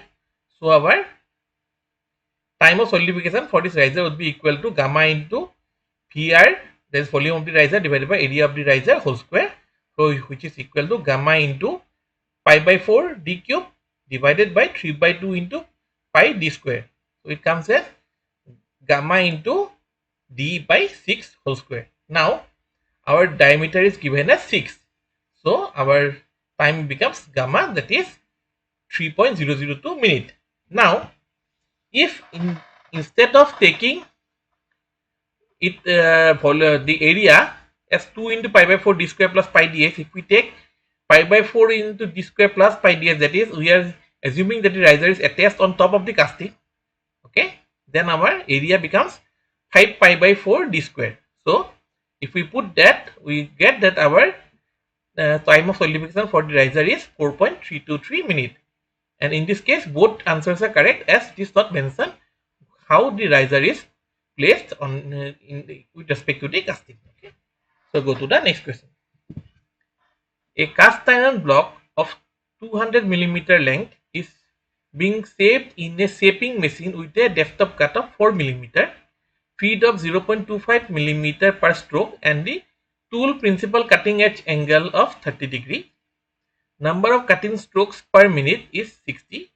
Using specific energy for cutting as 1.49 joule per millimeter cube, the average power consumption in watt is, going to find out the average power consumption. Okay, so the answer is, see, length is given as 200 millimeter, depth of cut is 4 millimeter, feed velocity is 0.25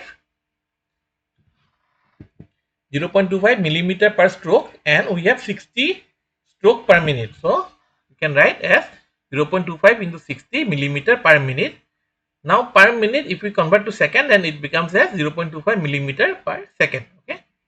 So material removal rate would be how much? Q is equal to L into D into V. So it comes out as 200 millimeter cube per second. Now we are given specific energy for cutting. U is equal to 1.49 joule per millimeter cube.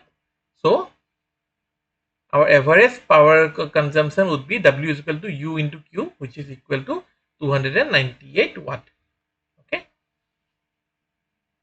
Now here again, if we are not given the specific energy for cutting and we are given the other parameters, then we have to find out the cutting force, and from there we have to again find out the specific energy for cutting, and then only we can find the average power consumption. Okay, so that we'll do some other problem later. So we'll go to the next question. Match the following products with preferred manufacturing process. Number P, rails. Q, engine crankshaft. R, aluminum channels. S, PET water bottles. The process is blow molding, extrusion, forging, and rolling. So the answer is, the rails are made using rolling. So P is associated with 4. Engine crankshaft is made using impression die forging or closed die forging. So Q is 3. Aluminum channels are made by extrusion process. Now aluminum is arguably the most ideal metal for extrusion, hot or cold both. And many commercial aluminum products are made by this process. You already use in our doors and window frames. So R is associated with 2. Now blow molding is the molding process in which air pressure is used to inflate soft plastic into a mold cavity. It is used to make PET water bottles. So S is 1. Okay. So option B is the correct answer. So we'll go to the next question. Under certain cutting conditions, doubling the cutting speed reduces the tool life to 1/16th of the original. Okay. So Taylor's tool life index, and for this tool workpiece combination will be, so the answer is, see, V2 is twice of V1 and T2 is 1/16th of T1. Now from Taylor's tool life equation we get V T to the power n is equal to constant. So V1 T1 to the power n is equal to V2 T2 to the power n. So from here we get V1 T1 to the power n is equal to twice of V1 into 1/16 of T1 to the power n. So we can cancel V1 T1 to the power n from both sides. So what this remains is 1 is equal to 2 into 1/16 to the power n. So we get 1/2 is equal to 1/2 to the power 4n. From here we get 4n is equal to 1 or n is equal to 0.25. Okay, so we'll go to the next question. In a linear arc welding process, the heat input per unit length is inversely proportional to, so heat input per unit length. Okay, so how it is inversely proportional to? So option A, welding current. Option B, welding voltage. Option C, welding speed. Or option D, duty cycle of the power source. So the answer is C. So in a linear arc welding, the heat input per unit length is given by heat input H is equal to Vi by S, where V is the voltage, I is the current, and S is the welding speed. Okay, and H is in joule per millimeter. Okay, so it is welding speed, that is that linear arc welding, that the heat input is inversely proportional to heat unit per unit length. Okay, so we'll go to the next question. The function of interpolator in CNC machine controller is to A, control spindle speed, B, coordinate feed rates of axis, C, control tool rapid approach speed, or D, perform miscellaneous functions. Okay, so the answer is the function of the interpolator in a CNC machine controller is to coordinate feed rates of axis. Okay, so go to the next question. A DC welding power source has a linear voltage current characteristic with open circuit voltage of 80 volt and a short circuit current of 300 ampere. For maximum arc power, the current, that is in amperes, should be set at. So we need to find out the current for maximum arc power. Okay, so the answer is, see, open circuit voltage is 80 volt and short circuit current is 300 ampere. So the power source characteristic is given by V is equal to 80 minus 80 by 300 I. Okay, now power available is Vi. You all know that. So P is equal to 80I minus 80 by 300 I square. Now a function is maximum or minimum if the derivative is 0. Okay, so del P by del I is 0. So implies 80 minus 160 by 300 I is equal to 0. From here we get I is equal to 150 ampere. Now if we double differentiate the power, we get it is a minus 160 by 300, so it is less than 0. So this is the maximum power.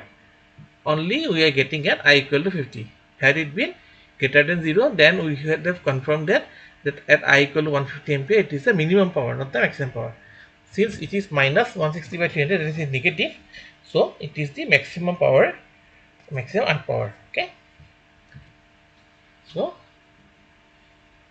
the current is 160 ampere. So go to the next question. A triangular facet in a CAD model has vertices P1 is 0, 0, 0, P2 is 1, 1, 0, and P3 is 1, 1, 1. The area of the facet is, so the answer is, see, so this is the facet 0, 0, 0, 1, 1, 0, and 1, 1, 1 are the vertices. Okay, so the area of the triangle is given by A is half into base into height. Now this is perpendicular. Okay, this is perpendicular. We see this is 0, 0, 0. This is 1, 1, 0. So this is in xy plane, and this from here directly it goes up 1. So it is perpendicular, right? So our area would be half into this base and this height. So base is how much? Root over 1 minus 0 whole square plus 1 minus 0 whole square plus 0 minus 0 whole square. So it is root 2. Height is 1. So we have area is half into root 2 into 1. So it is 0.707. Okay. We can also do it using another method where we know P1, P2, P3. We can find the lengths of P1, P1, P2, P2, P3 and P3, P1. Okay. And then this would be the side. These are the sides of the triangle. So it is A, B and C. Now S would be A plus B plus C by 2. So it is 1 plus root 2 by root 2 plus root 3 by 2. So area would be A is equal to root over S into S minus A into S minus B into S minus C. So from here we need to find the area from this equation. So once we simplify it, we get the area as 0.707. Okay. So we go to the next question. An orthogonal turning operation is carried out under the following conditions. Rack angle is 5 degree. Spindle rotational speed is 400 rpm. Axial feed is 0.4 meter per minute. Radial depth of cut is 5 millimeter. The chip thickness TC is found to be 3 millimeter. So we need to find out the shear angle. Okay, that is in degrees. So the answer is, the rack angle alpha is 5 degrees, spindle rotational speed F is 400 rpm, axial speed Vf is 0.4 meter per minute, feet per revolution, that is the thickness of uncut chip, the T is 0.4 by 400, so it is equal to 1 millimeter. Okay, Now chip thickness TC is 3 mm and radial depth of cut D is 5 mm. Chip thickness ratio R is equal to T by TC, so it is 1 by 3. Now shear angle tan phi is given as R cos alpha divided by 1 minus R sin alpha. From here we get phi is equal to 18.88 degree. Okay, so we'll go to the next question. The solidification time of a casting is proportional to V by A whole square, where V is the volume of the casting and A is the total casting surface area losing heat. Okay, two cubes of same material and size are cast using sand casting process. The top face of one of the cubes is completely insulated, so one of the face is not losing heat. Okay, so it will not be considered for area. And the ratio of the solidification time for the cube with the top surface insulated to that of the other cube is, so the solidification time we need to find out. Okay, ratio. So the answer is, see, let the insulated cube be represented by I, suffix I, and the other cube be represented by suffix O. As one face is insulated in one cube, so the effective surface area would be 5A square. Now solidification time is directly proportional to V by A square. Now both volume are same, okay, and the other cube has 6A square and the insulated cube has 5A square area. So the time taken by the insulated cube to the other cube would be equal to Vi by Ai whole square into A naught by V naught whole square, because this is Vi by Ai whole square divided by V naught by A naught whole square, so it becomes inverse. Okay, so we get, now Vi and V naught are same, so it gets cancelled out, so all which remain is A naught by Ai. A naught is 6A square, Ai is 5A square, so it is 36 by 25. So answer is B, 36 by 25. So go to the next question. In a slab rolling operation, the maximum thickness reduction is given by delta H max is equal to mu square R, where R is the radius of the roll and mu is the coefficient of friction between the roll and the seat.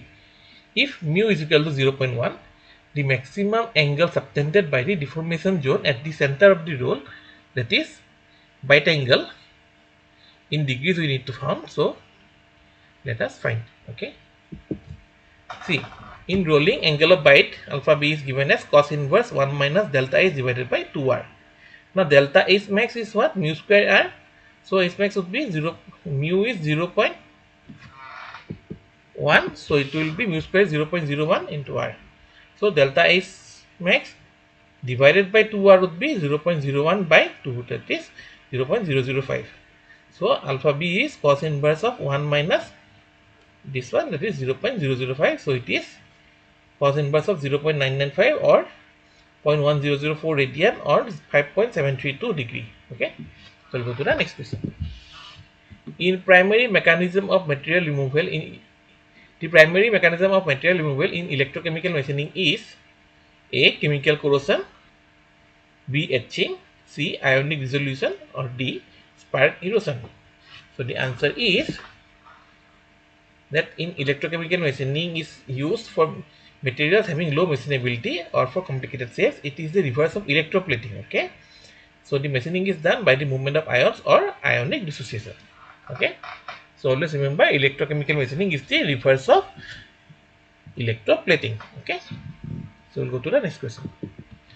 A cube and a sphere made of cast iron, each of volume 1000 centimeter cube, were cast under identical conditions.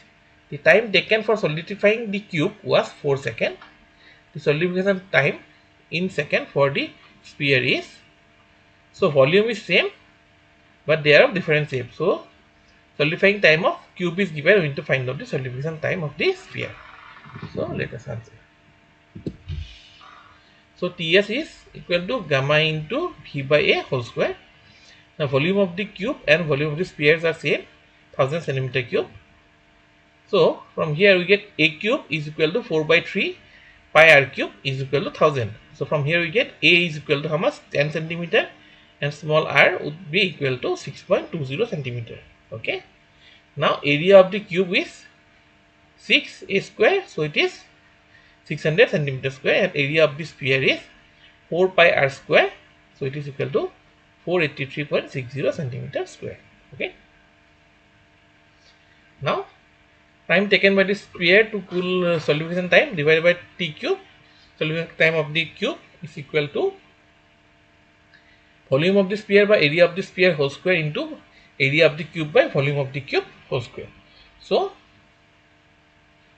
volume of the sphere by volume of the cube is 1, so 1 into area of the cube by area of the sphere whole square, so it is 600 by 483.60 whole square, so it is 1.54. So the time taken by the sphere would be equal to 1.54 into the time taken by the cube. So 1.54 into the cube, which is equal to, now time taken by the cube was 4 seconds, so into 4, so it comes out as 6.16 seconds. So we'll go to the next question. During a TIG welding process, the arc current and the arc voltages were 50 ampere and 60 volt respectively, when the welding speed was 150 millimeter per minute. Okay. Now in another process, the TIG welding is carried out at a welding speed of 120 millimeter per minute at the same arc voltage and heat input to the material, so the weld quality remains the same. Okay. So the welding current for this process is, so we need to find the welding current. So the answer is, see, for TIG welding, heat transfer factor F1 is 0.7. So I am going to the details just to make you understand for other problems also. Otherwise we could have done it much easily, because this is all only ratios, a work of ratio proportion. Okay, but when I will be doing it properly, so the heat transfer factor is F1 is 0.7. so the rate of heat used for the first welding would be F1 into I1 into E1, so current into voltage. Okay, so it is 0.7 into 50 into 60, that comes as 2100 joule per second. Okay, now the heat for the second one would be 0.7 into I2 into 60, so it is 42 I2 joule per second. Okay, now heat input to the material is same in both the weld, so UM1 is equal to UM2, which implies R of H in this rate of heat used divided by area into velocity would be same. Okay, so R of HW1 divided by AW1 into V1 is equal to R of HW2 divided by AW2 into V2. Now you can see here area would be same. Okay, so what we have, area is same because same quality of weld is there. So we have R is W1 divided by V1 is equal to R is W divided by V2. So 2100 divided by 150 would be equal to 42 I2 divided by 120.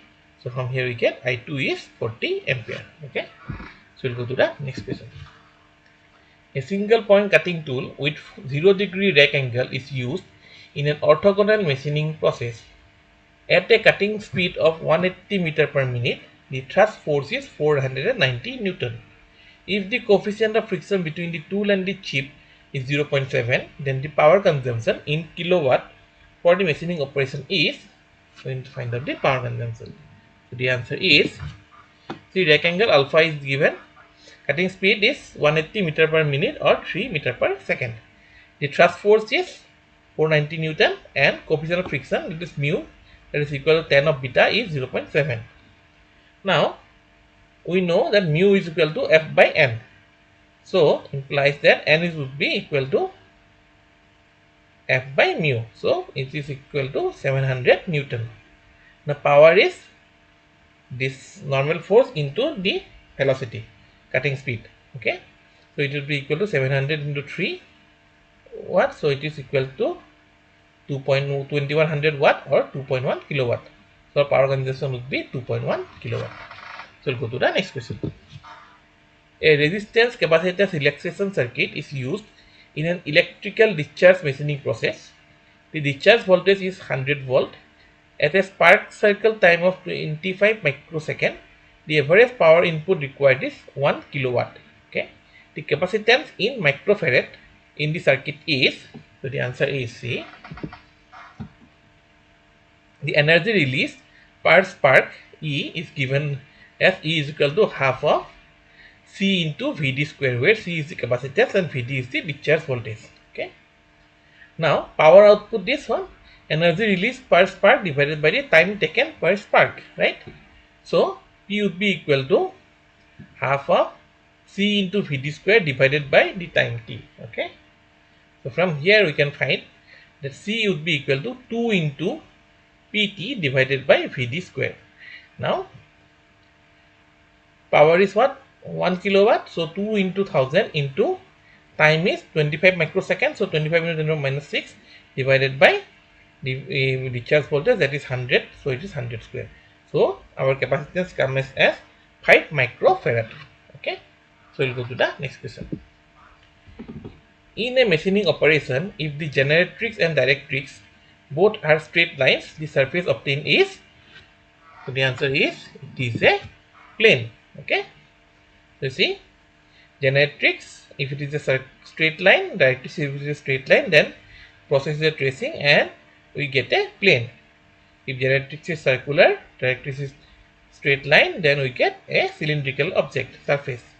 And if the generatrix is a plane surface and the directrix is a circular one, then we get a surface of revolution. Okay. So we'll go to the next question. In a full mold, that is cavityless casting process, the pattern is made of. So the answer is, see, a full mold, that is a cavityless casting or evaporative casting process. A pattern in this one, a pattern made of polystyrene, that is thermocol, along with sprues, runners, bottom gates, risers, and coated with a suitable mold wash is ramped up to up in a flask filled with no bake type of sand. Okay. So the entire pattern is made up of polystyrene or thermocol. Okay. Now when we put molten metal, okay, through this sprue, what will happen is that the heat from the molten metal will vaporize this pattern. Okay, and the molten metal will take the place of the pattern material. Okay, so the amount of gas here again is very less. Okay, so what will happen is that they will escape without having any back pressure, and shapes of very high dimensional accuracy can be cast very quickly with this method, and it is very cheap. And the allowances required would be similar to a wood pattern. Okay, so simply make instead of a wood pattern, make a polystyrene pattern, use it in your cope and drag, and then you make your whole casting. You make your casting through, you put the metal through the sprue and then through the runners, it will go, and then it will evaporate your whole thermocol thing, and it will take the place of this, and it will get very good with good casting with very high dimensional accuracy. Okay, so we'll go to the next question. A drill is positioned at point P and it has to proceed to point Q. The coordinate of point Q in the incremental system of defining position of a point in CNC part program will be, so from P we need to go to Q, and this is the incremental system. Okay, so to go to Q from P, okay, so the answer is, we'll go to the next slide and we'll discuss. So from P we need to go in x direction 4, and in y direction we need to go how much? 12 minus 5, that is 7. So our coordinates of Q would be 4, 7. Okay, because we are going 4 here, 7 here, since it is an incremental system. Okay, so we'll go to the next question. Which two of the following joining processes are autogenous? Okay, 1. Diffusion welding, 2. Electroslack welding, 3. Tungsten inert gas welding, and 4. Friction welding. So the answer is C. In autogenous welding, no filler material is used during joining. All types of solid phase welding, that is force welding, butt welding, oxyacetylene, pressure welding, flash butt welding, friction welding, and some resistance welding like spot welding, projection welding, seam welding are examples of autogeneous welding. Okay. Some kinds of diffusion welding are also autogeneous welding, while some others use filler material. Okay. So the filler material is generally used to reduce the operating temperature and pressure and to permit the use of normal atmosphere instead of vacuum. So our answer is A, where friction welding and diffusion welding are there. However, I have given you all the other types of weldings which are autogeneous. Okay. Now, in our option, electroslag welding uses filler wires and flux, and tungsten inert gas welding also uses filler material when needed. Okay. So we'll go to the next question. In a rolling operation using rolls of diameter 500 millimeter, if a 25 millimeter thick plate cannot be reduced to less than 20 millimeter in one pass, the coefficient of friction between the roll and the plate is. So the answer is, see, roll diameter is 500 millimeter, so roll radius would be 250 millimeter. Initial height is 25 mm, final height of the plate is 20 mm, so H max is 5 mm. Now we know H max is equal to delta S max is equal to mu square into R. So we have 5 is equal to mu square into 250. From here we get mu is equal to root over 1 by 50 or 0.1414. Okay. So we'll go to the next question. Ratio of solidification time of a cylindrical casting, that is height is equal to radius, to that of a cubic casting of side 2 times the height of cylindrical casting is. So the answer is, see, height of the cylinder and radius are same. Now volume of the cylinder is pi r square h, so it is pi into h cube. Okay. Area of the cylinder would be 2 pi rh plus 2 pi r square, so it is 4 pi h square. Okay. Now side of the cubic casting is A is equal to, what is said, twice of the height, right? So A is equal to twice of h. Now volume of the cubic casting would be a cube, so it is 8h cube. Now area of the cube again is 6a square, so it is, a is how much, twice h, so it is 4a square, 6 into 4a square, so it is 24h square. So as we know, Ts is equal to gamma into V by A whole square. So the solidification time of the cylinder divided by this solidification time of the cube is equal to volume of the cylinder divided by area of the cylinder whole square divided by volume of the cube divided by area of the cube whole square. Gamma gets cancelled. Okay, which is equal to volume of the cylinder by area of the cylinder whole square into area of the cube divided by volume of the cube whole square. So we get pi h cube divided by 4 pi h square whole square into 24 h square divided by 8 h cube whole square.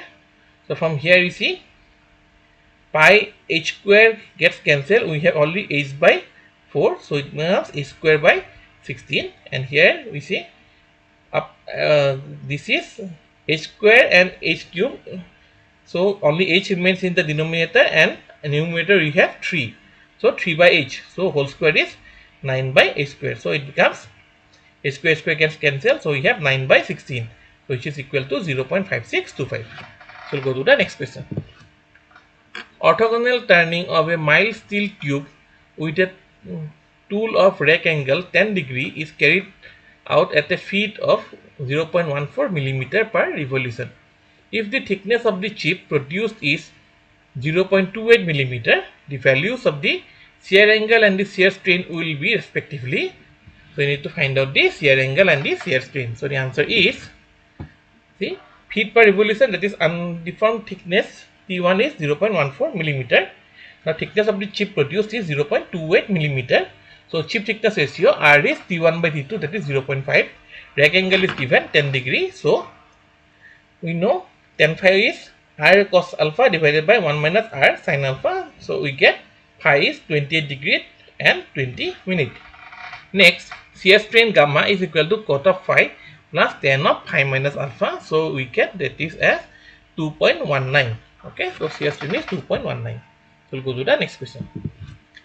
In a CNC milling operation, the tool has to machine the circular arc from 2020 to 1010. Okay, so these are the coordinates at sequence number 5 of the CNC part program.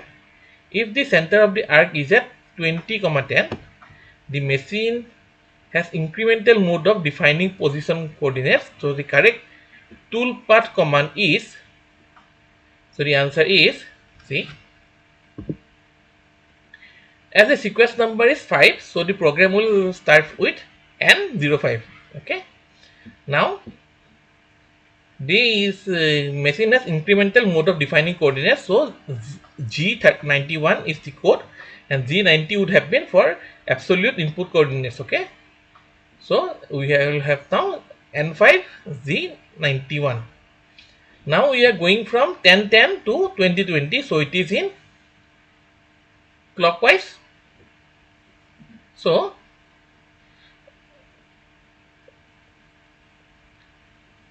you see, as we go in circular from 2020, sorry, we are going from 2020 to 1010, so it is anti-clockwise, so G03 code is used. Okay, now as this is incremental mode of defining position coordinates, so 2020 would be treated as 00, so 1010 would be minus 10 and minus 10, so it becomes minus 10 and minus 10. So, and the radius is now 10. As you can see in the figure, radius is 10. So code becomes N5 Z91 Z03 X minus 10 Y minus 10 R 10. Okay, so option B. So we'll go to the next question. The dimensions of a cylindrical side riser height is equal to diameter for a 25 cm by 15 cm by 5 cm steel casting are to be determined. For the tabulated shape factor values given below, the diameter of the riser is, so the answer is C. We know length, width and thickness we know. Now shape factor is what? Length plus width divided by thickness. So it comes out to be 8. Now from the table we know if the shape factor is 8, then the riser volume to casting volume is 0.5. So riser volume to casting volume is 0.5. So riser volume would be 0.5 types of casting volume. Now casting volume is how much? 25 into 15 into 5. So we have riser volume, that is pi by 4 d square h is equal to 937.5. Now h is equal to d, so it becomes d cube is equal to 4 into 937.5 divided by pi, which is equal to 1193.66. So diameter would be equal to 10.6078, which is approximately equal to 10.61 centimeter. So we'll go to the next question. Under optimal conditions of the process, the temperatures experienced by a copper workpiece in fusion welding, brazing and soldering are such that, so we need to find out which has the which requires the highest temperature and which requires the lowest temperature, and which is in the intermediate one. So the answer is, see, in welding the metal is melted and upon cooling a weld joint is made. A filler metal may or may not be used in welding, right? So it has to melt, so it has a very high temperature. Now in brazing, the base metal is not melted and the joint is made by means of a filler metal whose liquidus temperature is above 450 degrees centigrade and is below the solidus temperature of the base metal. So the base metal does not get melted, but the filler metal gets melted, but it has a liquidus temperature of above 450 degrees centigrade. Now in soldering, the joint is made by means of filler metal whose liquidus temperature is below 450 degrees centigrade. Okay, so from here we can conclude that the temperature of welding is greater than the temperature of brazing, and which is in turn is greater than the temperature of soldering. Okay, so option D is the correct answer. And Just to note that the melting point of copper, that is the metal in base metal in this case, is 1085 degrees centigrade. Okay, and this 450 degrees centigrade, in some textbooks it is they differ. They say means this range is more or less above 400, but it differs from textbook to textbook, and it may differ in real life because of this different processes are there. So many different processes are there, so it may vary. However, the baseline is that it has to be somewhere around this range. Okay, so we'll go to the next question. The part of a gating system which regulates the rate of pouring of melting metal is, so the answer is, it is called choke or choke area. So choke or choke area is used to regulate the rate of pouring of melting metal. The choke area is generally the bottom of the screw, so that the proper flow characteristics are established early in the mold. Okay, so go to the next question. The non-traditional machining process that essentially requires vacuum is A. Electron beam machining, B. Electrochemical machining, C. Electrochemical discharge machining, or D. Electro discharge machining. So the answer is C. The non-traditional machining process that essentially requires vacuum is electron beam machining. Now, electron beam machining is a thermal process in which a stream of high-speed electrons collide on the work surface, okay, thus transferring the kinetic energy to the work material and producing intense heat. This heat melts or vaporizes the work surface, and this process of heating by an electron beam can be used for annealing, welding, or metal removal. Okay, now as there are air molecules, okay, so these air molecules may interfere with the flow of the electrons, and so to do this process we need to remove these air molecules, or we need to create a vacuum. Okay, so next, what is electrochemical machining? Electrochemical machining is used for materials having low machinability or for complicated shapes. It is the reverse of electroplating, and the machining is done by the movement of ions or ionic dissociation. Okay, and what is electrochemical discharge machining? Now it is a hybrid machining process in which the material is removed through thermal energy melting followed by evaporation and chemical etching. So thermal energy melting and evaporation is there, and chemical etching is also there. So this process combines the principle of electro discharge machining and electrochemical machining. Okay. Now the workpiece used for this process involves both conducting and non-conducting in nature. So it may be conducting or non-conducting. And in electrochemical discharge machining, the discharge takes place between the tool electrode and the auxiliary electrode. Okay, so there is a tool electrode and auxiliary electrode. So discharge happens between them, and the auxiliary electrode is of grossly of different sizes and is immersed in an aqueous solution of electrolyte bath. Okay, so next, electro discharge machining. In electro discharge machining, sparks are produced between 2 points of the anode and the cathode, and the intense heat generated near the zone melts and evaporates the material in the sparking zone. Okay, so in this sparking zone there is intense heat is generated which melts and evaporates the material. Okay, the charge is carried from the cathode to the anode by the dielectric fluid. So we have a dielectric fluid, and this charge is carried from the cathode to the anode. Okay, so we'll go to the next question. In an orthogonal cutting process, the tool used has rack angle of 0 degree. The measured cutting force and the thrust force are 500 Newton and 250 Newton respectively. The coefficient of friction between the tool and the chip is, so we need to find out the coefficient of friction. So the answer is, see, cutting force is given as 500 Newton, thrust force is given as 250 Newton, rack angle is alpha. Now we know cutting force is equal to R into cos of lambda minus alpha, and thrust force Ft is equal to R of sine of lambda minus alpha. So tan of lambda minus alpha is what? Ft divided by Fc, which is equal to 0.5.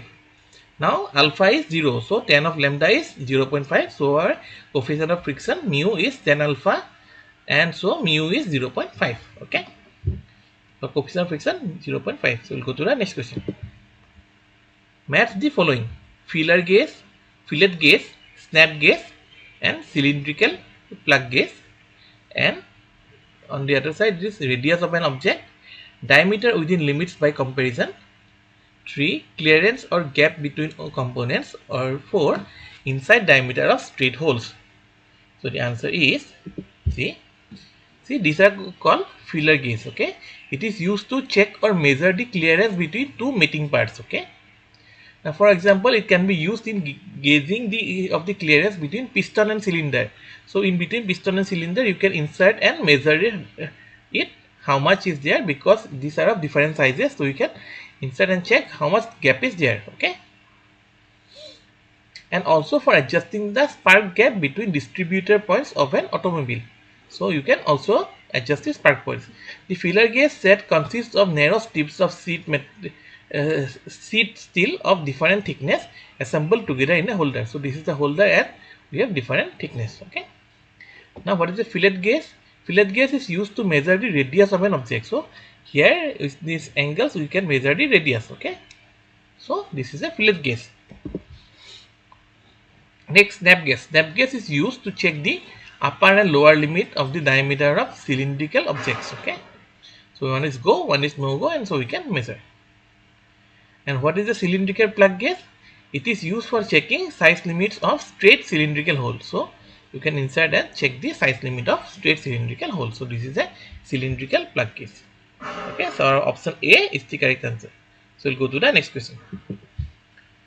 The tool life equation for high speed steel tool is Vt to the power 0.14, F to the power 0.7 and D to the power 0.4 is equal to constant. Okay. The tool life T of 30 minutes is obtained using the following cutting conditions. So velocity, feed and depth are there, and we can find the tool rate is 30 minutes. Okay.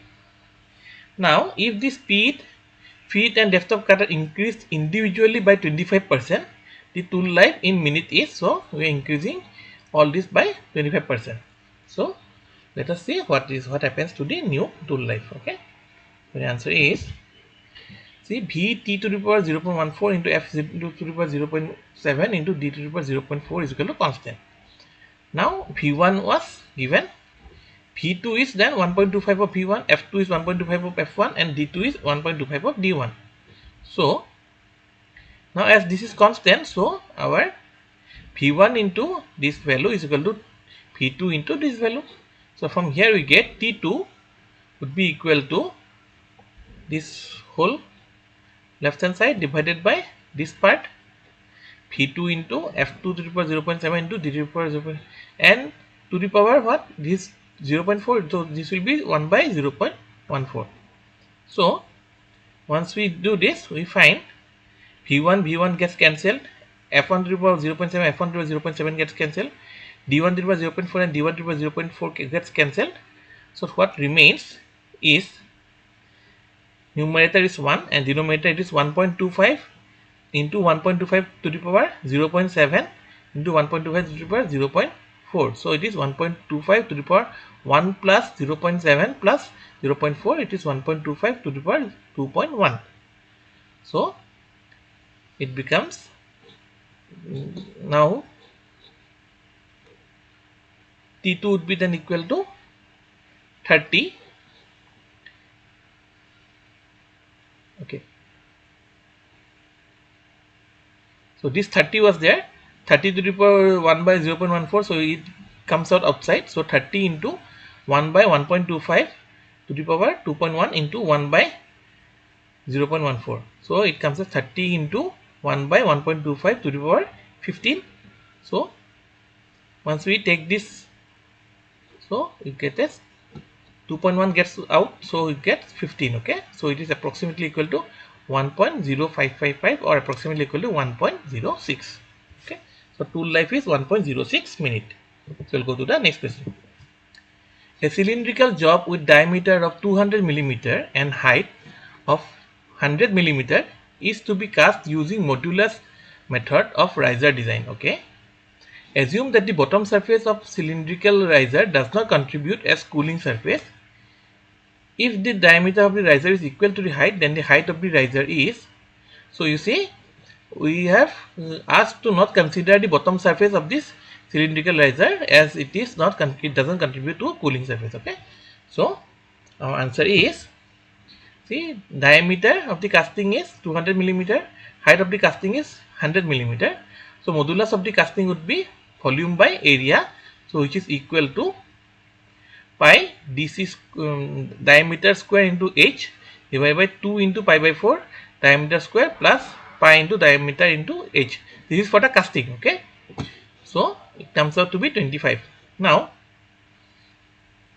modulus of the riser would be volume of the riser by area of the riser. Now it comes out to be pi by 4 into dr square into hr divided by pi by 4 into dr square plus pi into dr into hr. Now since we are asked to take only one surface area, so we are only taking one surface area, that is pi by 4 into dr square.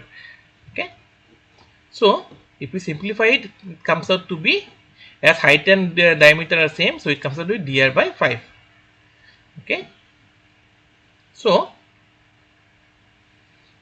our this modulus of riser is 1.2 times the modulus of casting. So our dr by 5 is equal to 1.2 into 25. So our dr would be 150 centimeter. Okay, so we'll go to the next question.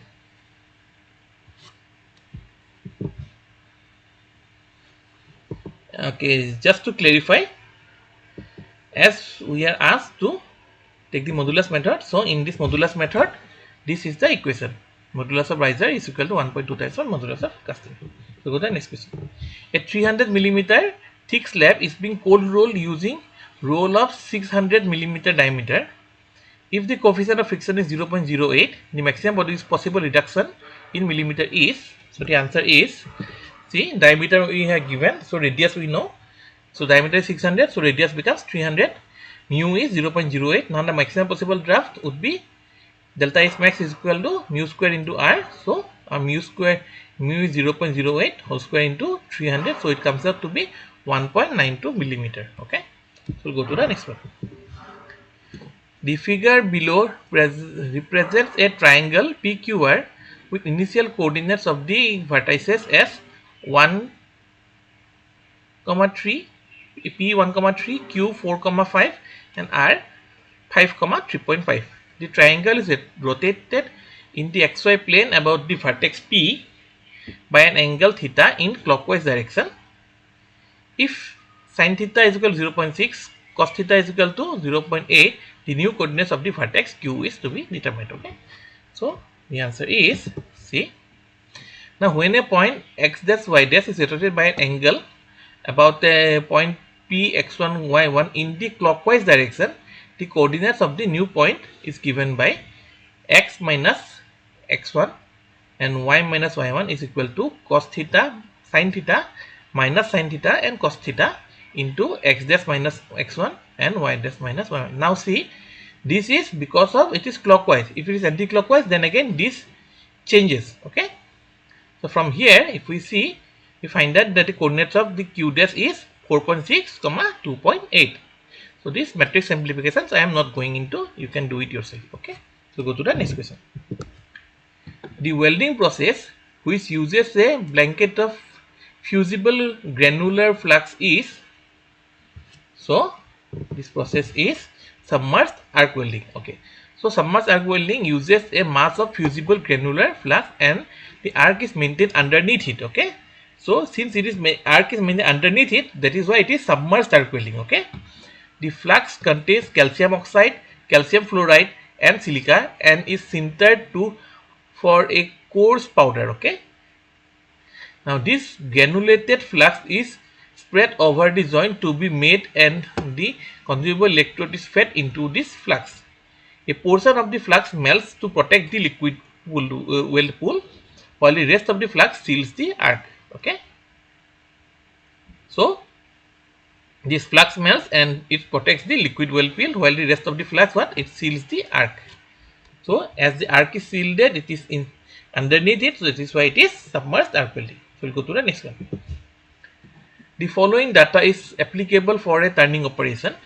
The length of the job is 900 millimeter, diameter of job is 200 millimeter, feed rate is 0.25 millimeter per revolution, and optimum cutting speed is 300 meter per minute. The machining time in minute is, so the answer is, see, length of the job is given 900 millimeter, diameter of the job is 200 millimeter, feed rate is given 0.25 millimeter per revolution, and optimum cutting speed V is 300 meter per minute. Now V is equal to how much? Pi dn divided by 1000. So we get that the V is equal to pi into 200 into n divided by 1000. From here we can get n is equal to V divided by 0.2 into pi, so it becomes 477.465 rpm. Okay, this is already in meter per minute, so we don't need to again convert to minutes, so it is 477. Okay, now T is equal to L by F into N.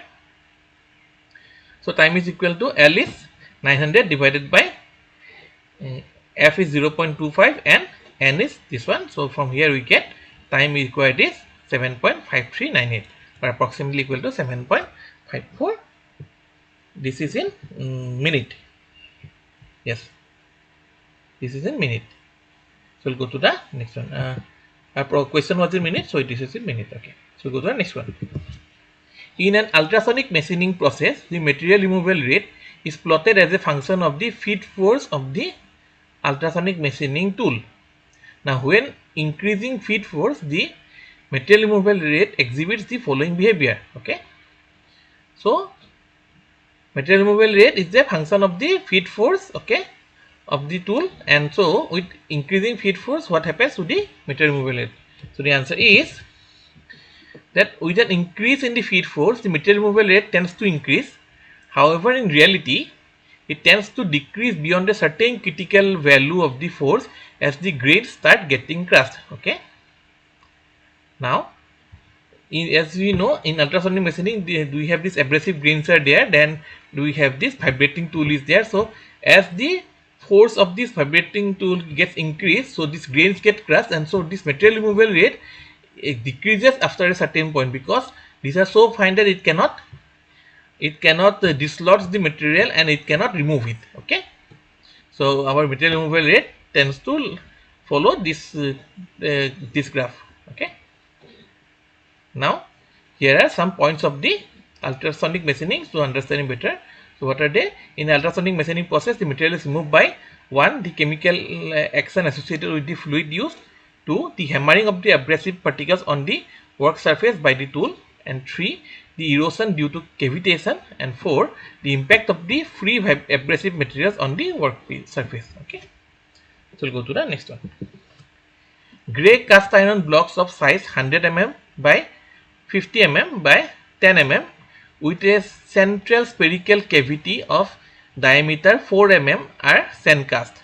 The shrinkage allowance for the pattern is 3%. The ratio of the volume of the pattern to the volume of the casting is, so see, we need to make a casting of 100 millimeter by 50 millimeter by 10 millimeter, and there is a central cavity is there which is a diameter of 4 mm. Okay, now the shrinkage allowance of the pattern is 3%, and we need to find out the ratio of the volume of the pattern to the volume of the casting. Okay, so the answer is, see, volume of the casting is, we know it is the same, 100 into 50 into 10 minus 4 by 3 pi r cube, the spherical part, so that comes out to be 49966.49. Now volume of the pattern would be how much? Every side we have to give this shrinkage clearance, so pattern would be a little bigger, so it is 100 into 1.03 plus 50 into 1.03 into 10 into 1.03 minus 4 by 3 pi into 1.03 into 2 whole cube. So it comes out to be 54599.73 millimeter cube. So our volume of the pattern divided by the volume of the casting would be approximately equal to 1.09. So we'll go to the next question. The voltage length characteristic of a direct current arc in an arc welding process is V is equal to 100 plus 40 L, where L is the length of the arc in millimeter and V is the arc voltage involved. Now during a welding operation, the arc length varies between 1 and 2 millimeter and the welding current is in the range of 200 to 250 ampere. Assuming a linear power source, the short circuit current is, so we need to find out the short circuit current. So the answer is, see, volume of the voltage of the arc is equal to 100 plus 40L, and now as it follows the power source characteristic is linear, so V of arc is equal to A plus Bi. Now as length increases, current decreases, that we all know. So length is from 1 to 2 and current is from 200 to 250. So for length 1, current would be 250 ampere. So V of arc would be, voltage would be how much? Once length is 1, so it is 140 volt, and for length equals to current is 200, we already know, and what will be the voltage? Voltage would be 180 volt. So once we put this in this equation, we get 140 is equal to A plus, what is the current? 250. So A plus 250B, and then 180 is equal to A plus, what is the current? 200B. Right?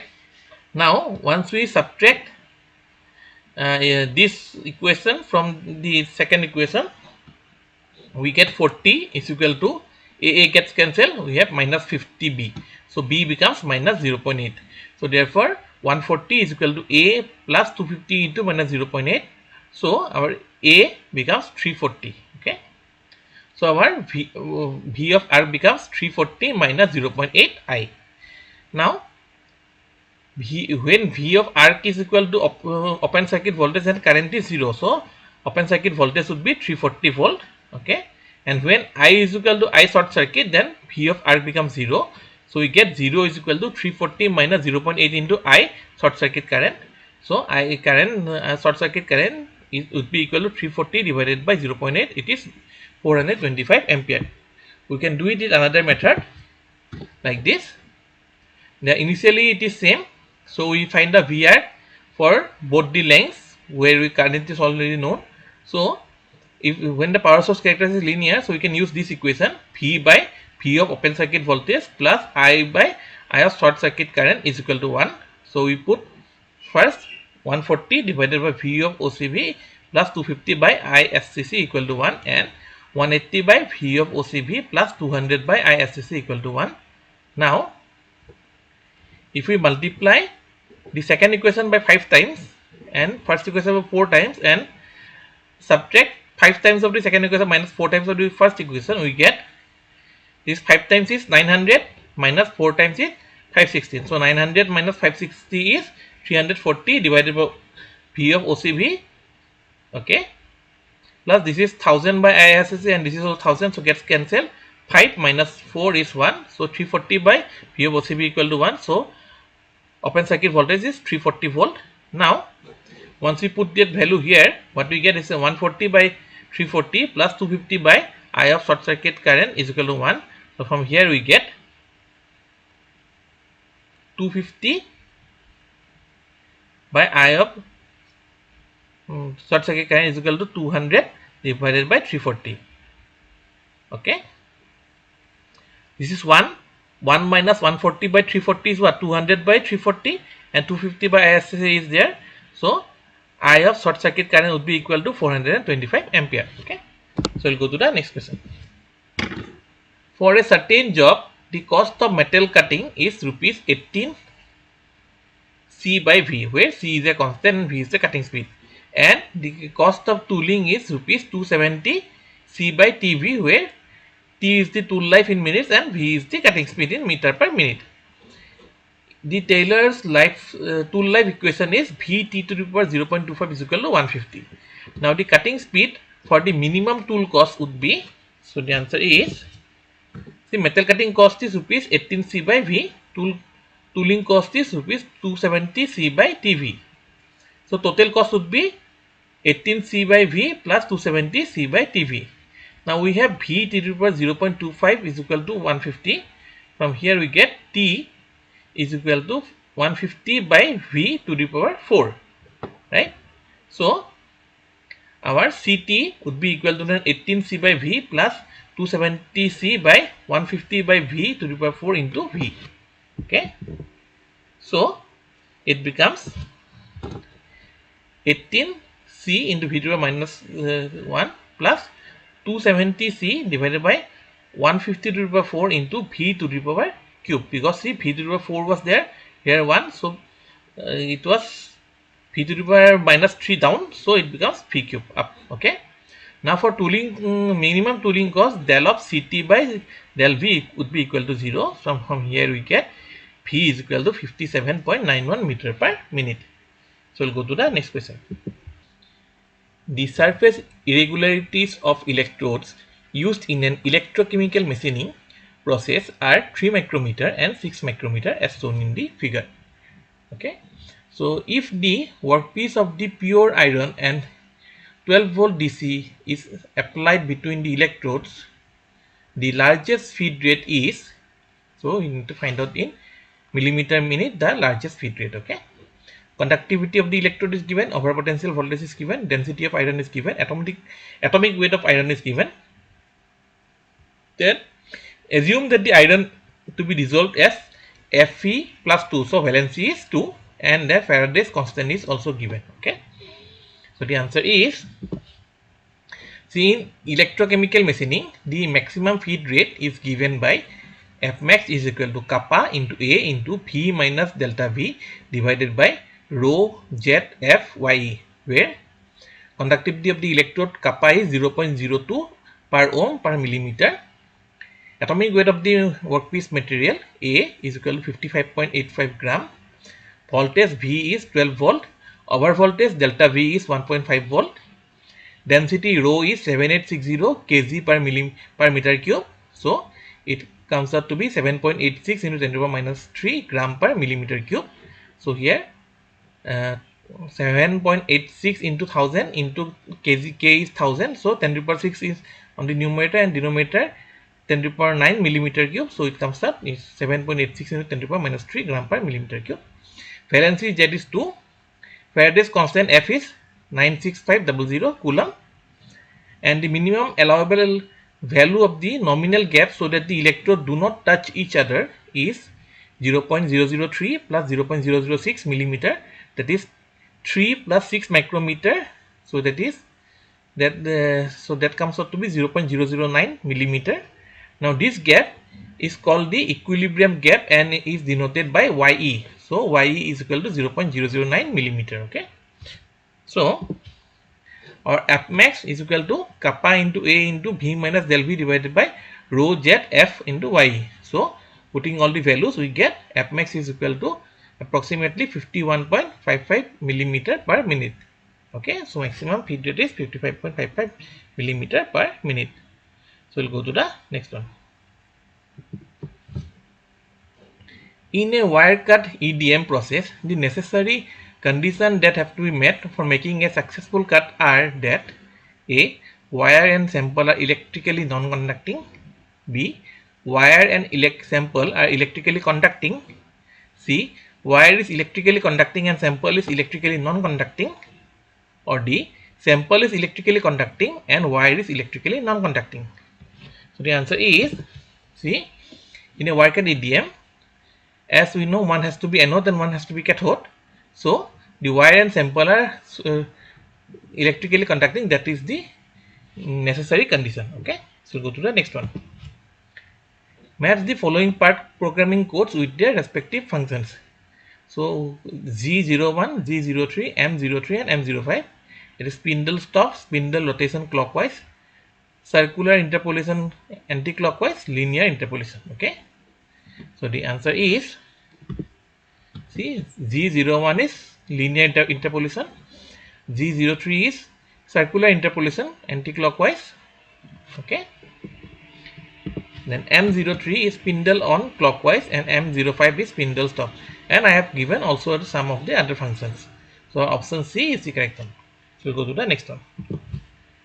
Spot welding of two steel sheets each 2 mm thick is carried out successfully by passing 4000 ampere, so 4 kiloampere of current for 0.2 seconds through the electrodes. Okay, so we are given and current is given. So the resulting welding nugget formed between the sheets is 5 millimeter in diameter. So welding nugget size is given. Assuming cylindrical shape of the nugget, the thickness of the nugget is, so we need to find out the thickness. So latent heat of fusion for steel is given, effective resistance of the weld joint is given, and density of steel is given. Okay.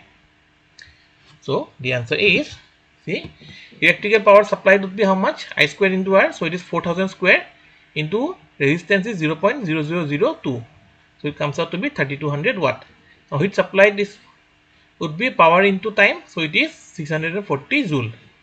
Now heat used for melting is equal to mass of steel into latent heat of steel. So heat of melting is rho into V into latent heat. Now rho is 8000. Volume is pi into r square h, and latent heat is how much? It is 1400 kilojoule per kg. So now here heat melting is the heat supplied. Okay. So our 640 would be equal to 8000 into pi into r is already given. See here diameter is given 5 millimeter. So radius would be 2.5 into 10 power minus 3. So whole square into h. Okay. So from here we get that height would be equal to 2.91 millimeter. Okay. So we'll go to the next one.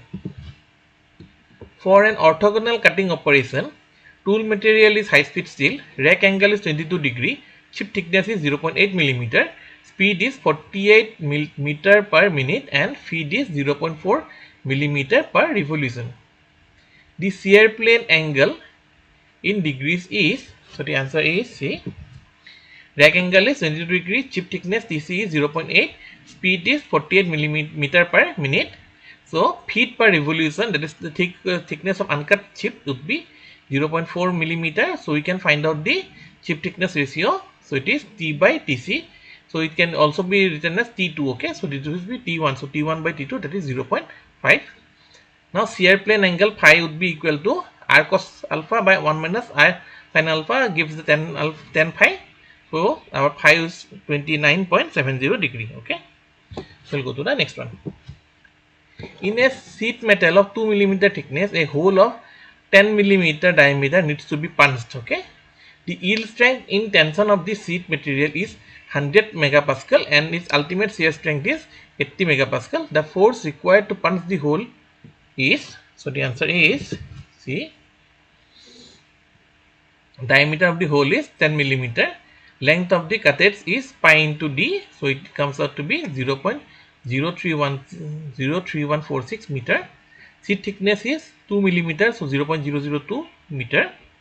Ultimate shear strength is given as 80 megapascal, so it is 80 megapascal. Now maximum punch force when the material fails by shear would be S into T into L, so it is approximately 5.0336 kilonewton. Okay, so go to the next one. In a single point turning operation with cemented carbide tool and steel workpiece, it is found that the Taylor's exponent is 0.25. If the cutting speed is reduced by 50%, then the tool life changes by dash times. So the answer is C. 50% is reduction, so V2 is 0.5 of V1, N is 0.25. Now Taylor's tool life equation is T V T to the power N is equal to constant. So V1 T1 to the power N is equal to V2 T2 to the power N. Now V1 into T1 to the power 0.25 is equal to 0.5 into V1 into T2 to the power 0.25. So T2 to the power 0.25 is 2 into T1 to the power 0.25. So if we if we raise both left hand side and right hand side to the power 4, we get T2 to the power 1 is equal to 2 to the power 4 into T1. So we get T2 is equal to 16 into T1. So if when the cutting speed is reduced by 50%, the tool life is how much? T2 by T1 would be 16. So tool life changes by 16%. Okay, or tool life is, okay, tool life has increased. Now 16 times it has increased. Okay, so go to the next one. With this we have actually come to the conclusion of this video. So we will soon come out with another part of the video where we will do all the problems from 2017 to 2024, that is current year's question paper. And so all the manufacturing questions of GATE from 2011 to 2024 would be in these two videos on itself. Okay, so thank you for watching. See you in the next one.